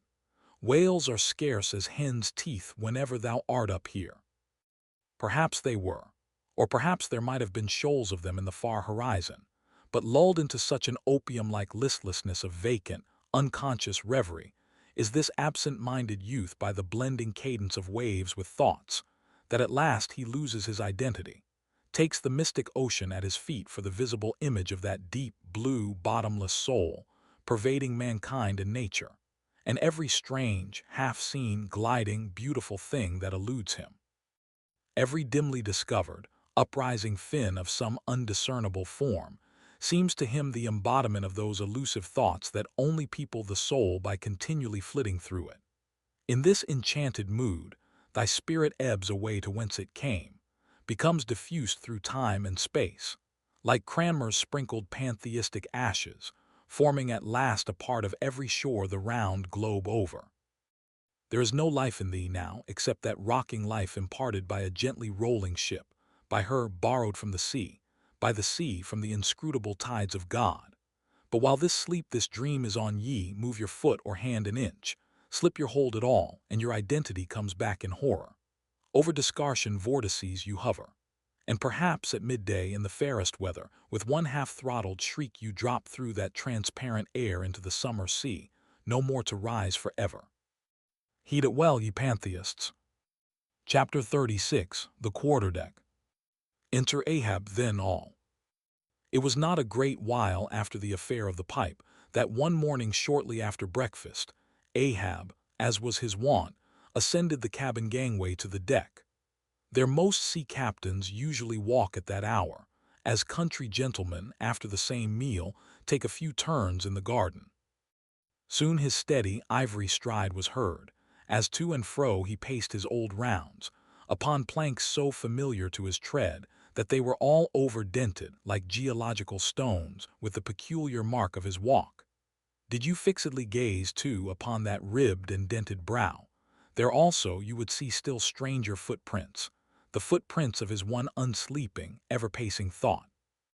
But on the occasion in question, those dents looked deeper, even as his nervous step that morning left a deeper mark. And so full of his thought was Ahab, that at every uniform turn that he made, now at the mainmast and now at the binnacle, you could almost see that thought turn in him as he turned, and pace in him as he paced, so completely possessing him, indeed, that it all but seemed the inward mold of every outer movement. "D'ye mark him, Flask?" whispered Stubb. "The chick that's in him pecks the shell. 'Twill soon be out." The hours wore on. Ahab now shut up within his cabin, anon pacing the deck with the same intense bigotry of purpose in his aspect. It drew near the close of day. Suddenly he came to a halt by the bulwarks, and inserting his bone leg into the auger hole there, and with one hand grasping a shroud, he ordered Starbuck to send everybody aft. "Sir," said the mate, astonished at an order seldom or never given on shipboard except in some extraordinary case. "Send everybody aft," repeated Ahab. "Mastheads there, come down." When the entire ship's company were assembled, and with curious and not wholly unapprehensive faces, were eyeing him, for he looked not unlike the weather horizon when a storm is coming up, Ahab, after rapidly glancing over the bulwarks, and then darting his eyes among the crew, started from his standpoint, and as though not a soul were nigh him resumed his heavy turns upon the deck. With bent head and half-slouched hat he continued to pace, unmindful of the wondering whispering among the men, till Stubb cautiously whispered to Flask that Ahab must have summoned them there for the purpose of witnessing a pedestrian feat. But this did not last long. Vehemently pausing, he cried, "What do ye do when ye see a whale, men?" "Sing out for him," was the impulsive rejoinder from a score of clubbed voices. "Good," cried Ahab, with a wild approval in his tones, observing the hearty animation into which his unexpected question had so magnetically thrown them. "And what do ye next, men?" "Lower away and after him." "And what tune is it ye pull to, men?" "A dead whale or a stove boat." More and more strangely and fiercely glad and approving grew the countenance of the old man at every shout, while the mariners began to gaze curiously at each other, as if marveling how it was that they themselves became so excited at such seemingly purposeless questions. But they were all eagerness again, as Ahab, now half revolving in his pivot hole with one hand reaching high up a shroud, and tightly, almost convulsively grasping it, addressed them thus. All ye mastheaders have before now heard me give orders about a white whale. Look ye, to see this Spanish ounce of gold, holding up a broad, bright coin to the sun. It is a $16 piece, men, d'ye see it? Mr. Starbuck, hand me yon top maul. While the mate was getting the hammer, Ahab, without speaking, was slowly rubbing the gold piece against the skirts of his jacket, as if to heighten its luster, and without using any words was meanwhile lowly humming to himself, producing a sound so strangely muffled and inarticulate that it seemed the mechanical humming of the wheels of his vitality in him. Receiving the topmaul from Starbuck, he advanced towards the mainmast with the hammer uplifted in one hand, exhibiting the gold with the other, and with a high raised voice exclaiming, "Whosoever of ye raises me a white-headed whale with a wrinkled brow and a crooked jaw, whosoever of ye raises me that white-headed whale with 3 holes punctured in his starboard fluke, look ye, whosoever of ye raises me that same white whale, he shall have this gold ounce, my boys." "Huzzah! Huzzah!" cried the seamen, as with swinging tarpaulins they hailed the act of nailing the gold to the mast. "It's a white whale, I say," resumed Ahab as he threw down the topmaul. "A white whale. Skin your eyes for him, men, look sharp for white water. If ye see but a bubble, sing out." All this while Tashtego, Daggoo, and Queequeg had looked on with even more intense interest and surprise than the rest, and at the mention of the wrinkled brow and crooked jaw they had started as if each was separately touched by some specific recollection. "Captain Ahab," said Tashtego, "that white whale must be the same that some call Moby Dick." "Moby Dick," shouted Ahab. "Do you know the white whale then, Tash?" "Does he fan tail a little curious, sir, before he goes down?" said the gay header deliberately. "And has he a curious spout too?" said Daggoo. "Very bushy, even for a parmacety, and mighty quick, Captain Ahab." "And he have 1, 2, 3. Oh, good many iron in him hide too, Captain," cried Queequeg disjointedly. "All twisty betwisk like him, faltering hard for a word, and screwing his hand round and round as though uncorking a bottle, like him. "Corkscrew," cried Ahab. "Aye, Queequeg, the harpoons lie all twisted and wrenched in him. Aye, Daggoo, his spout is a big one like a whole shock of wheat and white as a pile of our Nantucket wool after the great annual sheep shearing. Aye, Tashtego, and he fan tails like a split jib in a squall. Death and devils. Men, it is Moby Dick ye have seen, Moby Dick, Moby Dick." "Captain Ahab," said Starbuck, who, with Stubb and Flask, had thus far been eyeing his superior with increasing surprise, but at last seemed struck with a thought which somewhat explained all the wonder. "Captain Ahab, I have heard of Moby Dick, but it was not Moby Dick that took off thy leg."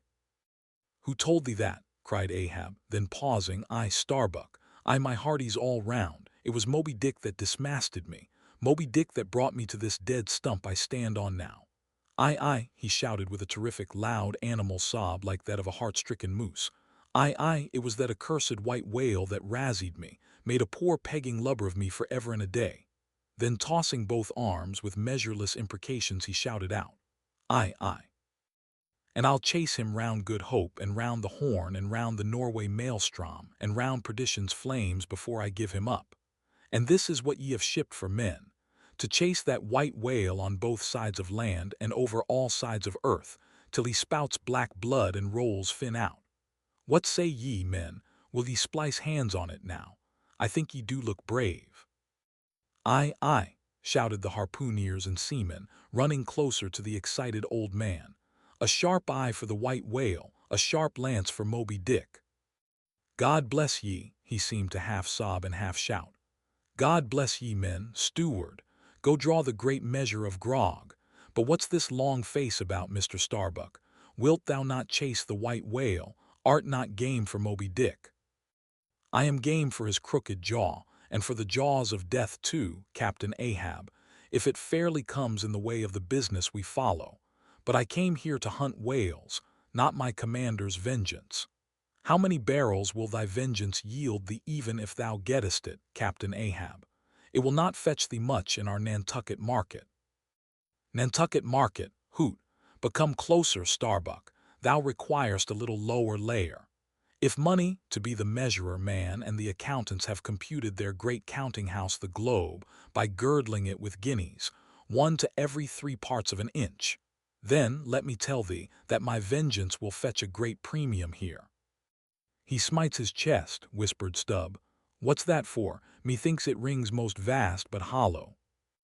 Vengeance on a dumb brute, cried Starbuck, that simply smote thee from blindest instinct. Madness.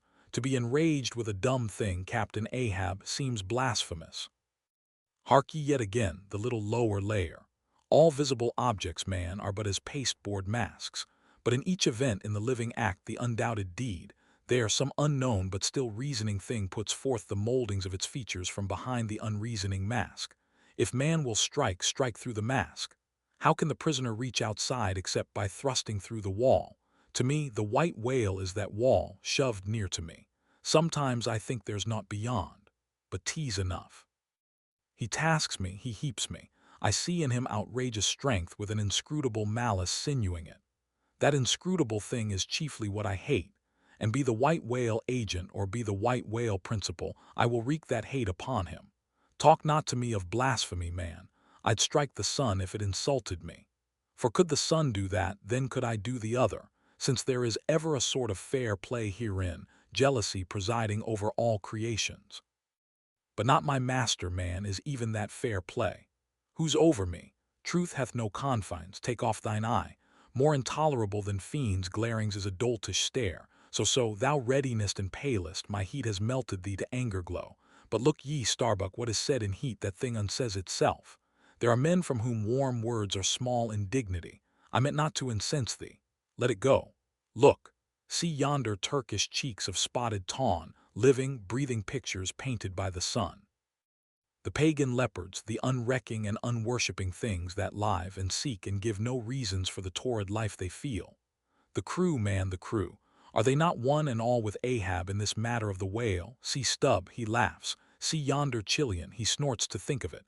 Stand up amid the general hurricane, thy one-tossed sapling cannot, Starbuck. And what is it? Reckon it. 'Tis but to help strike a fin, no wondrous feat for Starbuck. What is it more?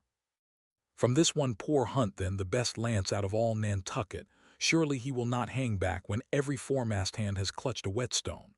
Ah, constraining seize thee, I see. The billow lifts thee, speak, but speak. Aye, thy silence, then, that voices thee. Aside, something shot from my dilated nostrils, he has inhaled it in his lungs. Starbuck now is mine, cannot oppose me now without rebellion. God keep me, keep us all, murmured Starbuck lowly. But in his joy at the enchanted, tacit acquiescence of the mate, Ahab did not hear his foreboding invocation, nor yet the low laugh from the hold, nor yet the presaging vibrations of the winds in the cordage, nor yet the hollow flap of the sails against the masts, as for a moment their hearts sank in.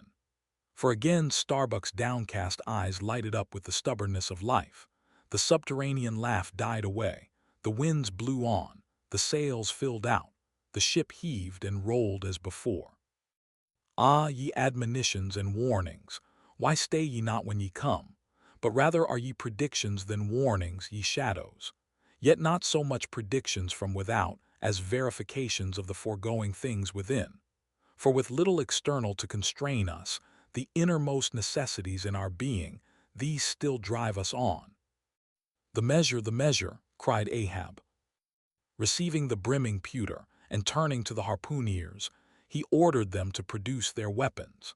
Then ranging them before him near the capstan, with their harpoons in their hands, while his 3 mates stood at his side with their lances, and the rest of the ship's company formed a circle round the group.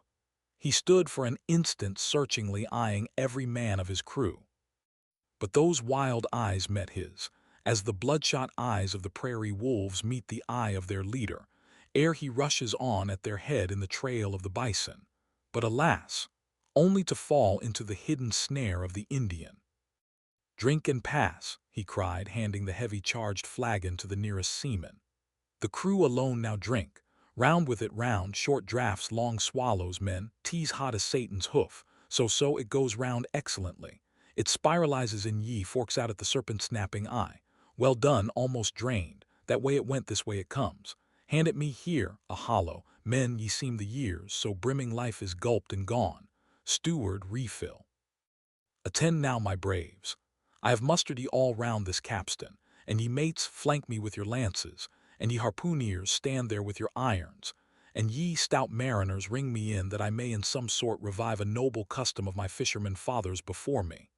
O men, you will yet see that, ha, boy, come back. Bad pennies come not sooner. Hand it me. Why now this pewter had run brimming again, wert not thou St. Vitus, imp, away, thou ague. Advance, ye mates, cross your lances full before me. Well done, let me touch the axis. So saying, with extended arm, he grasped the three level, radiating lances at their cross center, while so doing, suddenly and nervously twitched them, meanwhile glancing intently from Starbuck to Stubb, from Stubb to Flask. It seemed as though, by some nameless interior volition, he would fain have shocked into them the same fiery emotion accumulated within the Leyden jar of his own magnetic life. The three mates quailed before his strong, sustained, and mystic aspect. Stubb and Flask looked sideways from him. The honest eye of Starbuck fell downright. In vain, cried Ahab, but maybe 'tis well, for did ye three but once take the full-forced shock, then mine own electric thing that had perhaps expired from out me. Perchance, too, it would have dropped ye dead. Perchance ye need it not. Down lances. And now, ye mates, I do appoint ye three cupbearers to my three pagan kinsmen there, yon three most honorable gentlemen and noblemen, my valiant harpooneers. Disdain the task. What, when the great Pope washes the feet of beggars, using his tiara for ewer? Oh, my sweet cardinals, your own condescension that shall bend ye to it. I do not order ye, ye will it. Cut your seizings and draw the poles, ye harpooneers. Silently obeying the order, the three harpooneers now stood with the detached iron part of their harpoons, some 3 feet long, held, barbs up, before him. Stab me not with that keen steel, cant them over, know ye not the goblet end? Turn up the socket, so now ye cup-bearers advance, the irons, take them, hold them while I fill. Forthwith, slowly going from one officer to the other, he brimmed the harpoon sockets with the fiery waters from the pewter. Now 3 to 3 ye stand. Commend the murderous chalices, bestow them, ye who are now made parties to this indissoluble league. Ha, Starbuck, but the deed is done. Yon ratifying sun now waits to sit upon it. Drink, ye harpooneers. Drink and swear, ye men, that man the deathful whale-boat's bow, death to Moby Dick. God hunt us all if we do not hunt Moby Dick to his death. The long, barbed steel goblets were lifted, and to cries and maledictions against the white whale, the spirits were simultaneously quaffed down with a hiss. Starbuck paled and turned and shivered. Once more, and finally, the replenished pewter went the rounds among the frantic crew, when, waving his free hand to them, they all dispersed, and Ahab retired within his cabin. Chapter 37, Sunset. The cabin, by the stern windows, Ahab sitting alone and gazing out. I leave a white and turbid wake, pale waters, paler cheeks, where'er I sail. The envious billows sidelong swell to whelm my track, let them, but first I pass. Yonder by ever-brimming goblet's rim the warm waves blush like wine. The gold brow plumbs the blue. The diver's sun slow dived from noon goes down, my soul mounts up, she wearies with her endless hill. Is then the crown too heavy that I wear, this iron crown of Lombardy? Yet is it bright with many a gem. I the wearer see not its far flashings, but darkly feel that I wear that dazzlingly confounds. 'Tis iron that I know not gold. 'Tis split too that I feel. The jagged edge galls me so, my brain seems to beat against the solid metal. I, steel skull, mine, the sort that needs no helmet in the most brain-battering fight. Dry heat upon my brow. Oh, time was when as the sunrise nobly spurred me, so the sunset soothed. No more. This lovely light, it lights not me. All loveliness is anguish to me, since I can ne'er enjoy. Gifted with the high perception, I lack the low, enjoying power, damned most subtly and most malignantly, damned in the midst of paradise. Good night, good night. Waving his hand, he moves from the window. 'Twas not so hard a task. I thought to find one stubborn at the least, but my one-cogged circle fits into all their various wheels and they revolve. Or if you will, like so many ant-hills of powder, they all stand before me, and I their match. Oh, hard, that to fire others the match itself must needs be wasting. What I've dared, I've willed, and what I've willed, I'll do. They think me mad, Starbuck does, but I'm demoniac, I am madness maddened. That wild madness that's only calm to comprehend itself. The prophecy was that I should be dismembered, and I lost this leg. I now prophesy that I will dismember my dismemberer. Now then be the prophet and the fulfiller one. That's more than ye great gods ever were. I laugh and hoot at ye cricket players, ye pugilists, ye deaf Burkes and blinded Bendigos. I will not say as schoolboys do to bullies, take someone of your own size, don't pommel me. No, ye have knocked me down, and I am up again, but ye have run and hidden. Come forth from behind your cotton bags, I have no long gun to reach ye. Come, Ahab's compliments to ye, come and see if ye can swerve me, ye cannot swerve me, else ye swerve yourselves. Man has ye there, swerve me. The path to my fixed purpose is laid with iron rails, whereon my soul is grooved to run.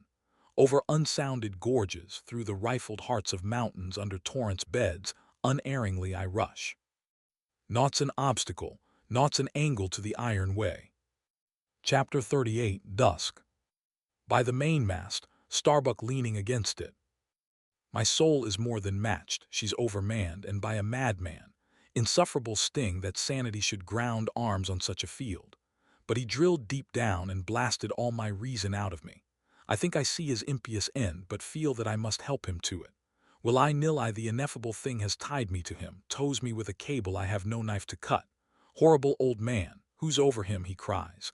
He would be a Democrat to all above. Look how he lords it over all below. Oh. I plainly see my miserable office, to obey, rebelling, and worse yet to hate with touch of pity. For in his eyes I read some lurid woe would shrivel me up had I it. Yet is there hope, time and tide flow wide. The hated whale has the round, watery world to swim in as the small goldfish has its glassy globe. His heaven-insulting purpose God may wedge aside. I would uphart were it not like lead. But my whole clock's run down, my heart the all-controlling weight, I have no key to lift again. A burst of revelry from the forecastle. O God, to sail with such a heathen crew that have small touch of human mothers in them, whelped somewhere by the sharkish sea. The white whale is their demigorgon. Hark, the infernal orgies, that revelry is forward. Mark the unfaltering silence aft, methinks it pictures life. Foremost through the sparkling sea shoots on the gay, embattled, bantering bow, but only to drag dark Ahab after it, where he broods within his sternward cabin, builded over the dead water of the wake and further on hunted by its wolfish gurglings. The long howl thrills me through. Peace, ye revelers, and set the watch. O life, tease in an hour like this with soul beat down and held to knowledge, as wild, untutored things are forced to feed. O life, tease now that I do feel the latent horror in thee. But tease not me, that horror, out of me. And with the soft feeling of the human in me, yet will I try to fight ye grim phantom futures. Stand by me, hold me, bind me, O ye blessed influences. Chapter 39, First Night Watch. Foretop. Stub solus and mending a brace. Ha ha ha ha, clear my throat. I've been thinking over it ever since, and that ha-ha's the final consequence. Why so? Because a laugh's the wisest, easiest answer to all that's queer, and come what will, one comfort's always left. That unfailing comfort is, it's all predestinated. I heard not all his talk with Starbuck, but to my poor eye Starbuck then looked something as I the other evening felt. Be sure the old mogul has fixed him too. I twigged it, knew it, had had the gift, might readily have prophesied it, for when I clapped my eye upon his skull I saw it. Well, Stubb, why Stubb, that's my title. Well, Stubb, what of it, Stubb? Here's a carcase. I know not all that may be coming, but be it what it will, I'll go to it laughing. Such a waggish leering as lurks in all your horribles, I feel funny. Fa la, lura scurra, what's my juicy little pair at home doing now? Crying its eyes out, giving a party to the last arrived harpooneers, I dare say, gay as a frigate's pennant, and so am I. Fa la, lura scurra. Oh. We'll drink tonight with hearts as light, to love as gay and fleeting, as bubbles that swim on the beaker's brim, and break on the lips while meeting. A brave stave that who calls, Mr. Starbuck. Aye, aye, sir. Aside, he's my superior, he has his two, if I'm not mistaken. Aye, aye, sir, just through with this job coming. Chapter 40, Midnight Forecastle. HARPUNERS and SAILORS. Foresail rises and discovers the watch standing, lounging, leaning, and lying in various attitudes, all singing in chorus. Farewell and adieu to you, Spanish ladies. Farewell and adieu to you, ladies of Spain. Our captains commanded. One St. Nantucket sailor. Oh, boys, don't be sentimental, it's bad for the digestion. Take a tonic, follow me. Sings and all follow. Our captain stood upon the deck, a spyglass in his hand, a viewing of those gallant whales that blew at every strand. Oh, your tubs and your boats, my boys, and by your braces stand, and we'll have one of those fine whales, hand boys over hand. So be cheery, my lads, may your hearts never fail, while the bold harpooner is striking the whale. Mate's voice from the quarterdeck, 8 bells there forward. 2 N.D. Nantucket sailor, avast the chorus, 8 bells there, d'ye hear, bellboy, strike the bell 8, thou Pip, thou blackling, and let me call the watch. I've the sort of mouth for that, the hogshead mouth. So, thrusts his head down the scuttle, starboilenshoy, 8 bells there below, tumble up. Dutch sailor, grand snoozing tonight, matey, fat night for that. I mark this in our old mogul's wine, it's quite as deadening to some as filliping to others. We sing, they sleep, I lie down there like ground-tier butts, at 'em again. There, take this copper pump and hail 'em through it. Tell 'em to avast dreaming of their lasses. Tell 'em it's the resurrection, they must kiss their last and come to judgment. That's the way, that's it. Thy throat ain't spoiled with eating Amsterdam butter. French sailor, hist boys, let's have a jig or two before we ride to anchor in Blanket Bay. What say ye? There comes the other watch, stand by all legs, Pip, little Pip, hurrah with your tambourine. Pip, sulky and sleepy, don't know where it is. French sailor, beat thy belly then and wag thy ears. Jig it, men, I say, marries the word hurrah, damn me, won't you dance? Form now Indian file and gallop into the double shuffle, throw yourselves, legs, legs. Iceland sailor, I don't like your floor, matey, it's too springy to my taste. I'm used to ice floors. I'm sorry to throw cold water on the subject, but excuse me. Maltese sailor, me too, where's your girls? Who but a fool would take his left hand by his right and say to himself, how d'ye do, partners, I must have partners. Sicilian sailor, aye, girls in a green, then I'll hop with ye, yea, turn grasshopper. Long Island sailor, well, well, ye sulkies, there's plenty more of us. Hoe corn when you may, say I, all legs go to harvest soon. Ah, here comes the music, now for it. Azore sailor, ascending and pitching the tambourine up the scuttle. Here you are, Pip, and there's the windlass bits, up you mount. Now, boys, the half of them dance to the tambourine, some go below, some sleep or lie among the coils of rigging. Oaths aplenty. Azore sailor, dancing go it, Pip, bang it, bellboy. Rig it, dig it, stig it, quig it, bellboy, make fireflies break the jinglers. Pip, jinglers, you say. There goes another dropped off, I pound it so. China sailor, rattle thy teeth then and pound away, make a pagoda of thyself. French sailor, merry mad, hold up thy hoop, Pip, till I jump through it, split jibs, tear yourselves.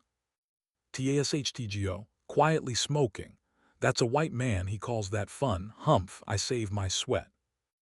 Old Manx sailor, I wonder whether those jolly lads bethink them of what they are dancing over. I'll dance over your grave, I will, that's the bitterest threat of your night women that beat headwinds round corners. Oh Christ, to think of the green navvies and the green-skulled crews. Well, well, belike the whole world's a ball, as you scholars have it, and so 'tis right to make one ballroom of it. Dance on, lads, you're young. I was once. 3D Nantucket sailor, spell o, few. This is worse than pulling after whales in a calm, give us a whiff tash. They cease dancing and gather in clusters. Meantime the sky darkens, the wind rises. Lascar Sailor, by Brahma, boys it'll be thou sail soon. The sky-born high-tide Ganges turn to wind. Thou showest thy black brow Siva. Maltese Sailor, reclining and shaking his cap. It's the waves, the snow's caps turn to jigget now. They'll shake their tassels soon. Now would all the waves were women, then I'd go drown and chassis with them evermore. There's naught so sweet on earth, heaven may not match it, as those swift glances of warm, wild bosoms in the dance when the overarboring arms hide such ripe, bursting grapes. Sicilian Sailor, reclining, tell me not of it. Hark ye, lad, fleet interlacings of the limbs, lithe swayings, coyings, flutterings, lip, heart, hip, all graze, unceasing touch and go. Not taste, observe ye, else come satiety. A pagan, nudging. Tahitan Sailor, reclining on a mat. Hail, holy nakedness of our dancing girls, the heava-heava. Ah, low-veiled, high-palmed Tahiti, I still rest me on thy mat, but the soft soil has slid. I saw thee woven in the wood, my mat. Green the first day I brought ye thence, now worn and wilted quite. Ah me, not thou nor I can bear the change. How then, if so be transplanted to yon sky? Hear I the roaring streams from Pirohides' peak of spears when they leap down the crags and drown the villages. The blast, up spine and meet it, leaps to his feet. Portuguese Sailor, how the sea rolls swashing gainst the side. Stand by for reefing, hearties. The winds are just crossing swords, pell-mell they'll go lunging presently. Danish Sailor, crack, crack, old ship, so long as thou crackest thou holdest. Well done, the mate there holds ye to it stiffly. He's no more afraid than the Isle fort at Kattegat, put there to fight the Baltic with storm-lashed guns, on which the sea salt cakes. 4th Nantucket Sailor, he has his orders, mind ye that. I heard old Ahab tell him he must always kill a squall, something as they burst a waterspout with a pistol, fire your ship right into it. English Sailor, blood, but that old man's a grand old cove, we are the lads to hunt him up his whale. Old Old Manx Sailor, how the three pines shake. Pines are the hardest sort of tree to live when shifted to any other soil, and here there's none but the crew's cursed clay. Steady, helmsman, steady. This is the sort of weather when brave hearts snap ashore and keeled hulls split at sea. Our captain has his birthmark. Look yonder, boys, there's another in the sky, lurid-like, ye see, all else pitch black. Daggoo, what of that? Who's afraid of black's afraid of me. I'm quarried out of it. Spanish Sailor, aside. He wants to bully, the old grudge makes me touchy, advancing. I harpooner, thy race is the undeniable dark side of mankind, devilish dark at that. No offense. Daggoo grimly, none. Stjago Sailor, that Spaniard's mad or drunk, but that can't be, or else in his one case our old mogul's fire waters are somewhat long in working. 5th Nantucket Sailor, what's that I saw lightning? Yes. Spanish Sailor, no, Daggoo showing his teeth. Daggoo springing, swallow thine mannikin, white skin, white liver. Spanish Sailor meeting him, knife thee heartily, big frame, small spirit. All a row. Tashtgo with a whiff. A row alow and a row aloft, gods and men both brawlers, humph. Belfast Sailor, a row, a row, the Virgin be blessed, a row, plunge in with ye. English Sailor, fair play, snatch the Spaniard's knife, a ring, a ring. Old Manx Sailor, ready formed, there, the ringed horizon, in that ring Cain struck Abel, sweet work, right work. No, why then, God, mad'st thou the ring? Mate's voice from the quarterdeck, hands by the halyards, in topgallant sails, stand by to reef topsails. All the squall, jump my jollies, they scatter. Pip shrinking under the windlass, jollies, Lord help such jollies, crish, crash, there goes the jibstay, blang wang, God, duck lower, Pip, here comes the royal yard. It's worse than being in the world woods the last day of the year, who'd go climbing after chestnuts now, But there they go all cursing and here I don't. Fine prospects to 'em, they're on the road to heaven. Hold on hard, Jemini, what a squall. But those chaps there are worse yet, they are your white squalls, they. White squalls, white whale, sure.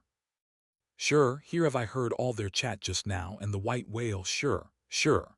But spoken of once. And only this evening, it makes me jingle all over like my tambourine. That anaconda of an old man swore 'em in to hunt him. Oh, thou big white God aloft there somewhere in yon darkness, have mercy on this small black boy down here.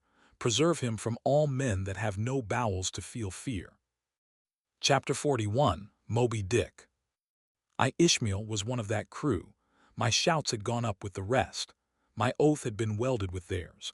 And stronger I shouted, and more did I hammer and clinch my oath, because of the dread in my soul.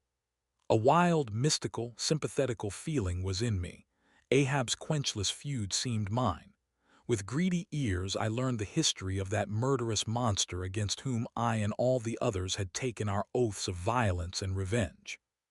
For some time past, though at intervals only, the unaccompanied, secluded white whale had haunted those uncivilized seas mostly frequented by the sperm whale fishermen.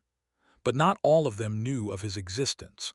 Only a few of them, comparatively, had knowingly seen him, while the number who as yet had actually and knowingly given battle to him was small indeed. For, owing to the large number of whale cruisers, the disorderly way they were sprinkled over the entire watery circumference, many of them adventurously pushing their quest along solitary latitudes, so as seldom or never for a whole 12-month or more on a stretch, to encounter a single news-telling sail of any sort, the inordinate length of each separate voyage, the irregularity of the times of sailing from home. All these, with other circumstances, direct and indirect, long obstructed the spread through the whole worldwide whaling fleet of the special individualizing tidings concerning Moby Dick.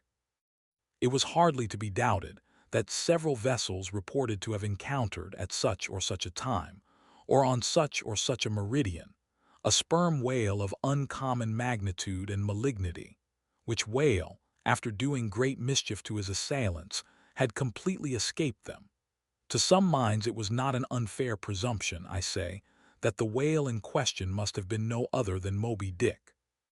Yet as of late the sperm whale fishery had been marked by various and not unfrequent instances of great ferocity, cunning, and malice in the monster attacked. Therefore it was that those who by accident ignorantly gave battle to Moby Dick, such hunters perhaps for the most part, were content to ascribe the peculiar terror he bred, more, as it were, to the perils of the sperm whale fishery at large than to the individual cause. In that way, mostly, the disastrous encounter between Ahab and the whale had hitherto been popularly regarded. And as for those who, previously hearing of the white whale, by chance caught sight of him, in the beginning of the thing they had every one of them, almost, as boldly and fearlessly lowered for him as for any other whale of that species. But at length such calamities did ensue in these assaults, not restricted to sprained wrists and ankles, broken limbs, or devouring amputations, but fatal to the last degree of fatality, those repeated disastrous repulses, all accumulating and piling their terrors upon Moby Dick. Those things had gone far to shake the fortitude of many brave hunters, to whom the story of the white whale had eventually come. Nor did wild rumors of all sorts fail to exaggerate, and still the more horrify the true histories of these deadly encounters.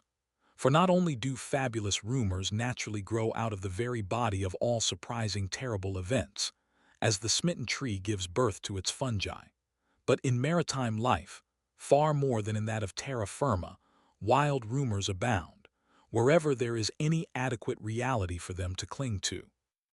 And as the sea surpasses the land in this matter, so the whale fishery surpasses every other sort of maritime life, in the wonderfulness and fearfulness of the rumors which sometimes circulate there. For not only are whalemen as a body unexempt from that ignorance and superstitiousness hereditary to all sailors, but of all sailors, they are by all odds the most directly brought into contact with whatever is appallingly astonishing in the sea. Face to face, they not only eye its greatest marvels, but hand to jaw, give battle to them. Alone, in such remotest waters, that though you sailed 1,000 miles, and passed 1,000 shores, you would not come to any chiseled hearthstone, or aught hospitable beneath that part of the sun. In such latitudes and longitudes, pursuing to such a calling as he does, the whaleman is wrapped by influences all tending to make his fancy pregnant with many a mighty birth. No wonder, then, that ever-gathering volume from the mere transit over the widest watery spaces, the outblown rumors of the white whale did in the end incorporate with themselves all manner of morbid hints, and half-formed fetal suggestions of supernatural agencies, which eventually invested Moby Dick with new terrors unborrowed from anything that visibly appears. So that in many cases such a panic did he finally strike, that few who by those rumors, at least, had heard of the white whale, few of those hunters were willing to encounter the perils of his jaw. But there were still other and more vital practical influences at work. Not even at the present day has the original prestige of the sperm whale, as fearfully distinguished from all other species of the Leviathan, died out of the minds of the whalemen as a body. There are those this day among them, who, though intelligent and courageous enough in offering battle to the Greenland or right whale, would perhaps, either from professional inexperience or incompetency or timidity, decline a contest with the sperm whale. At any rate, there are plenty of whalemen, especially among those whaling nations not sailing under the American flag, who have never hostilely encountered the sperm whale, but whose sole knowledge of the Leviathan is restricted to the ignoble monster primitively pursued in the north. Seated on their hatches, these men will hearken with a childish fireside interest and awe to the wild, strange tales of southern whaling. Nor is the preeminent tremendousness of the great sperm whale anywhere more feelingly comprehended than on board of those prows which stem him. And as if the now-tested reality of his might had in former legendary times thrown its shadow before it, we find some book naturalists, Alasson and Povelson, declaring the sperm whale not only to be a consternation to every other creature in the sea, but also to be so incredibly ferocious as continually to be athirst for human blood. Nor even down to so late a time as Cuvier's were these or almost similar impressions effaced. For in his natural history, the Baron himself affirms that at sight of the sperm whale, all fish, sharks included, are struck with the most lively terrors, and often in the precipitancy of their flight dash themselves against the rocks with such violence as to cause instantaneous death. And however the general experiences in the fishery may amend such reports as these, yet in their full terribleness, even to the bloodthirsty item of Povelson, the superstitious belief in them is, in some vicissitudes of their vocation, revived in the minds of the hunters. So that overawed by the rumors and portents concerning him, not a few of the fishermen recalled, in reference to Moby Dick, the earlier days of the sperm whale fishery, when it was oftentimes hard to induce long-practiced right whalemen to embark in the perils of this new and daring warfare. Such men protesting that, although other leviathans might be hopefully pursued, yet to chase and point lance at such an apparition as the sperm whale was not for mortal man. That to attempt it would be inevitably to be torn into a quick eternity. On this head, there are some remarkable documents that may be consulted. Nevertheless, some there were, who even in the face of these things were ready to give chase to Moby Dick, and a still greater number who, chancing only to hear of him distantly and vaguely, without the specific details of any certain calamity, and without superstitious accompaniments, were sufficiently hardy not to flee from the battle if offered. One of the wild suggestions referred to, as at last coming to be linked with the white whale in the minds of the superstitiously inclined, was the unearthly conceit that Moby Dick was ubiquitous, that he had actually been encountered in opposite latitudes at one and the same instant of time. Nor, credulous as such minds must have been, was this conceit altogether without some faint show of superstitious probability. For as the secrets of the currents and the seas have never yet been divulged, even to the most erudite research, so the hidden ways of the sperm whale when beneath the surface remain, in great part, unaccountable to his pursuers, and from time to time have originated the most curious and contradictory speculations regarding them, especially concerning the mystic modes whereby, after sounding to a great depth, he transports himself with such vast swiftness to the most widely distant points. It is a thing well known to both American and English whale ships, and as well a thing placed upon authoritative record years ago by Scoresby, that some whales have been captured far north in the Pacific, in whose bodies have been found the barbs of harpoons darted in the Greenland seas. Nor is it to be gainsaid that in some of these instances it has been declared that the interval of time between the two assaults could not have exceeded very many days. Hence, by inference, it has been believed by some whalemen that the Northwest Passage, so long a problem to man, was never a problem to the whale. So that here, in the real living experience of living men, the prodigies related in old times of the inland Strelo mountain in Portugal, near whose top there was said to be a lake in which the wrecks of ships floated up to the surface, and that still more wonderful story of the Arethusa fountain near Syracuse, whose waters were believed to have come from the Holy Land by an underground passage. These fabulous narrations are almost fully equaled by the realities of the whalemen.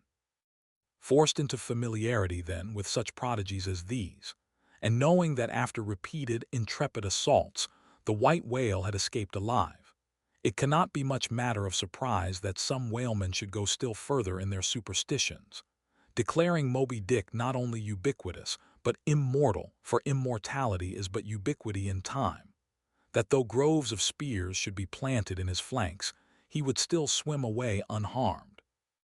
Or if indeed he should ever be made to spout thick blood, such a sight would be but a ghastly deception. For again, in unensanguined billows hundreds of leagues away, his unsullied jet would once more be seen. But even stripped of these supernatural surmisings, there was enough in the earthly make and incontestable character of the monster to strike the imagination with unwonted power. For it was not so much his uncommon bulk that so much distinguished him from other sperm whales, but, as was elsewhere thrown out, a peculiar snow-white wrinkled forehead and a high, pyramidical white hump.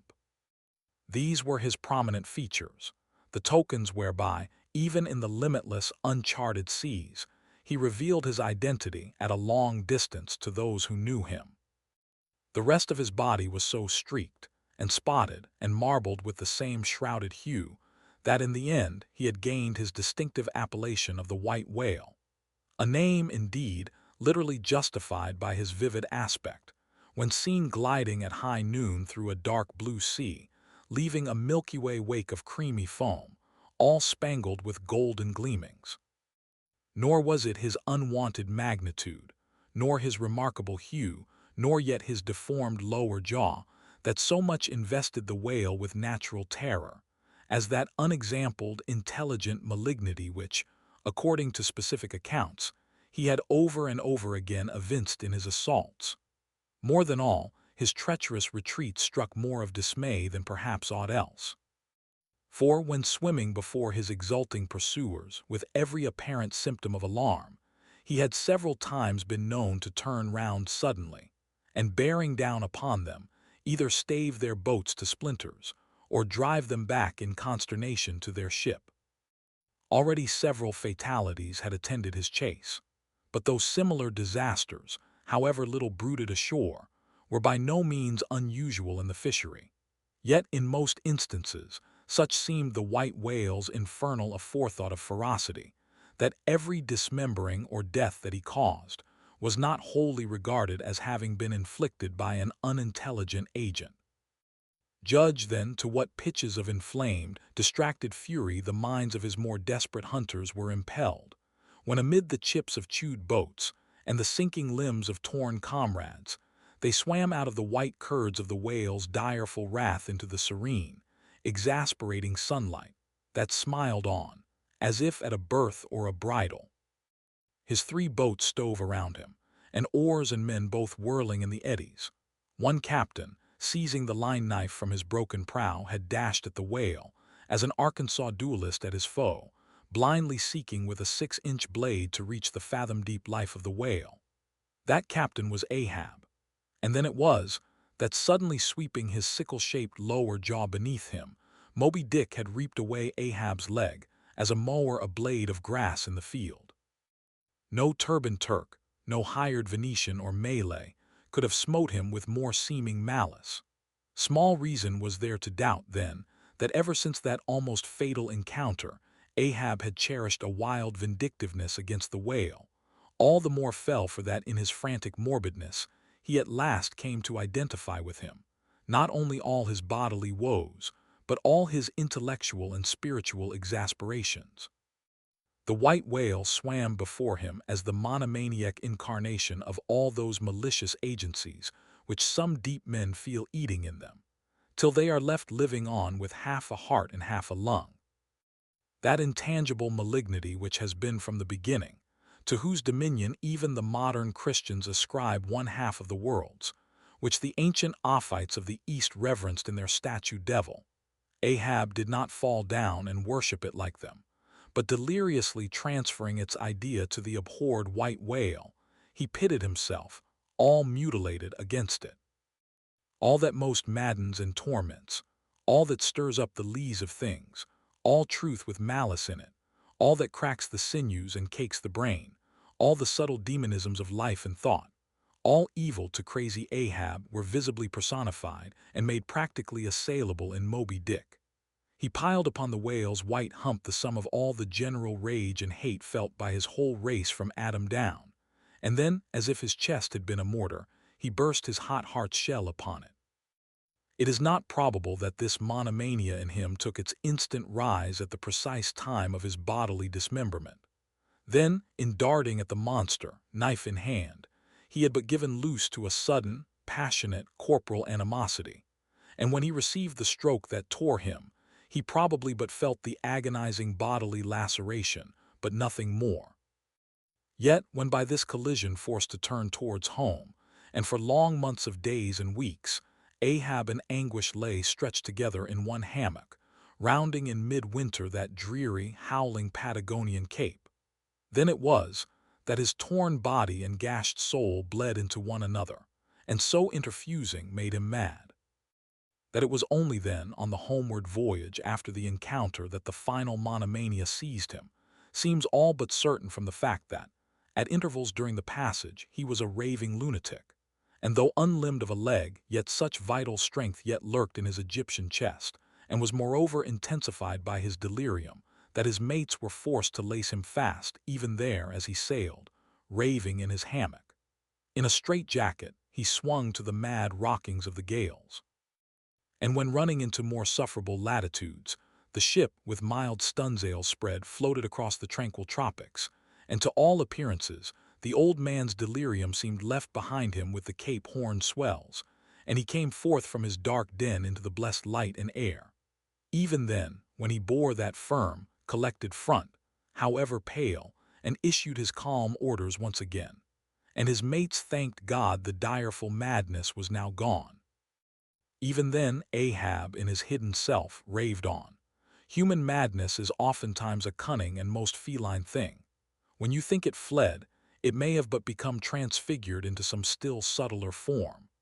Ahab's full lunacy subsided not, but deepeningly contracted, like the unabated Hudson, when that noble Northman flows narrowly but unfathomably through the Highland Gorge.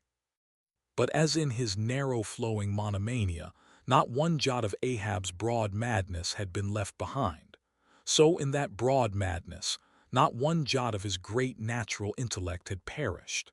That before living agent now became the living instrument. If such a furious trope may stand, his special lunacy stormed his general sanity and carried it, and turned all its consented cannon upon its own mad mark, so that far from having lost his strength, Ahab, to that one end, did now possess 1,000-fold more potency than ever he had sanely brought to bear upon any one reasonable object. This is much, yet Ahab's larger, darker, deeper part remains unhinted, but vain to popularize profundities, and all truth is profound. Winding far down from within the very heart of this spiked Hotel de Cluny where we here stand, however grand and wonderful, now quit it, and take your way, ye nobler, sadder souls, to those vast Roman halls of Thermes, where far beneath the fantastic towers of man's upper earth, his root of grandeur, his whole awful essence sits in bearded state, an antique buried beneath antiquities and throned on torsos. So with a broken throne the great gods mock that captive king, so like a caryatid he patient sits, upholding on his frozen brow the piled entablatures of ages. Wind ye down there, ye prouder, sadder souls. Question that proud, sad king. A family likeness. Aye, he did beget ye, ye young exiled royalties, and from your grim sire only will the old state secret come. Now in his heart Ahab had some glimpse of this, namely, all my means are sane, my motive and my object mad, yet without power to kill or change or shun the fact. He likewise knew that to mankind he did long dissemble, in some sort did still. But that thing of his dissembling was only subject to his perceptibility, not to his will determinate.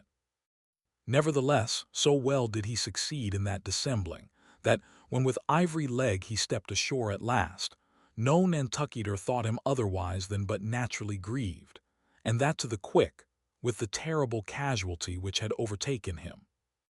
The report of his undeniable delirium at sea was likewise popularly ascribed to a kindred cause, and so too, all the added moodiness which always afterwards, to the very day of sailing in the Pequod on the present voyage, sat brooding on his brow.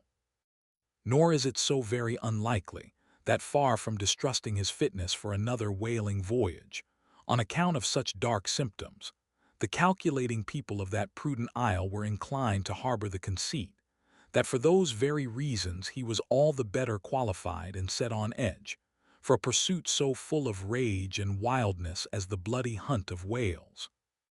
Gnawed within and scorched without, with the infixed, unrelenting fangs of some incurable idea, such an one, could he be found, would seem the very man to dart his iron and lift his lance against the most appalling of all brutes.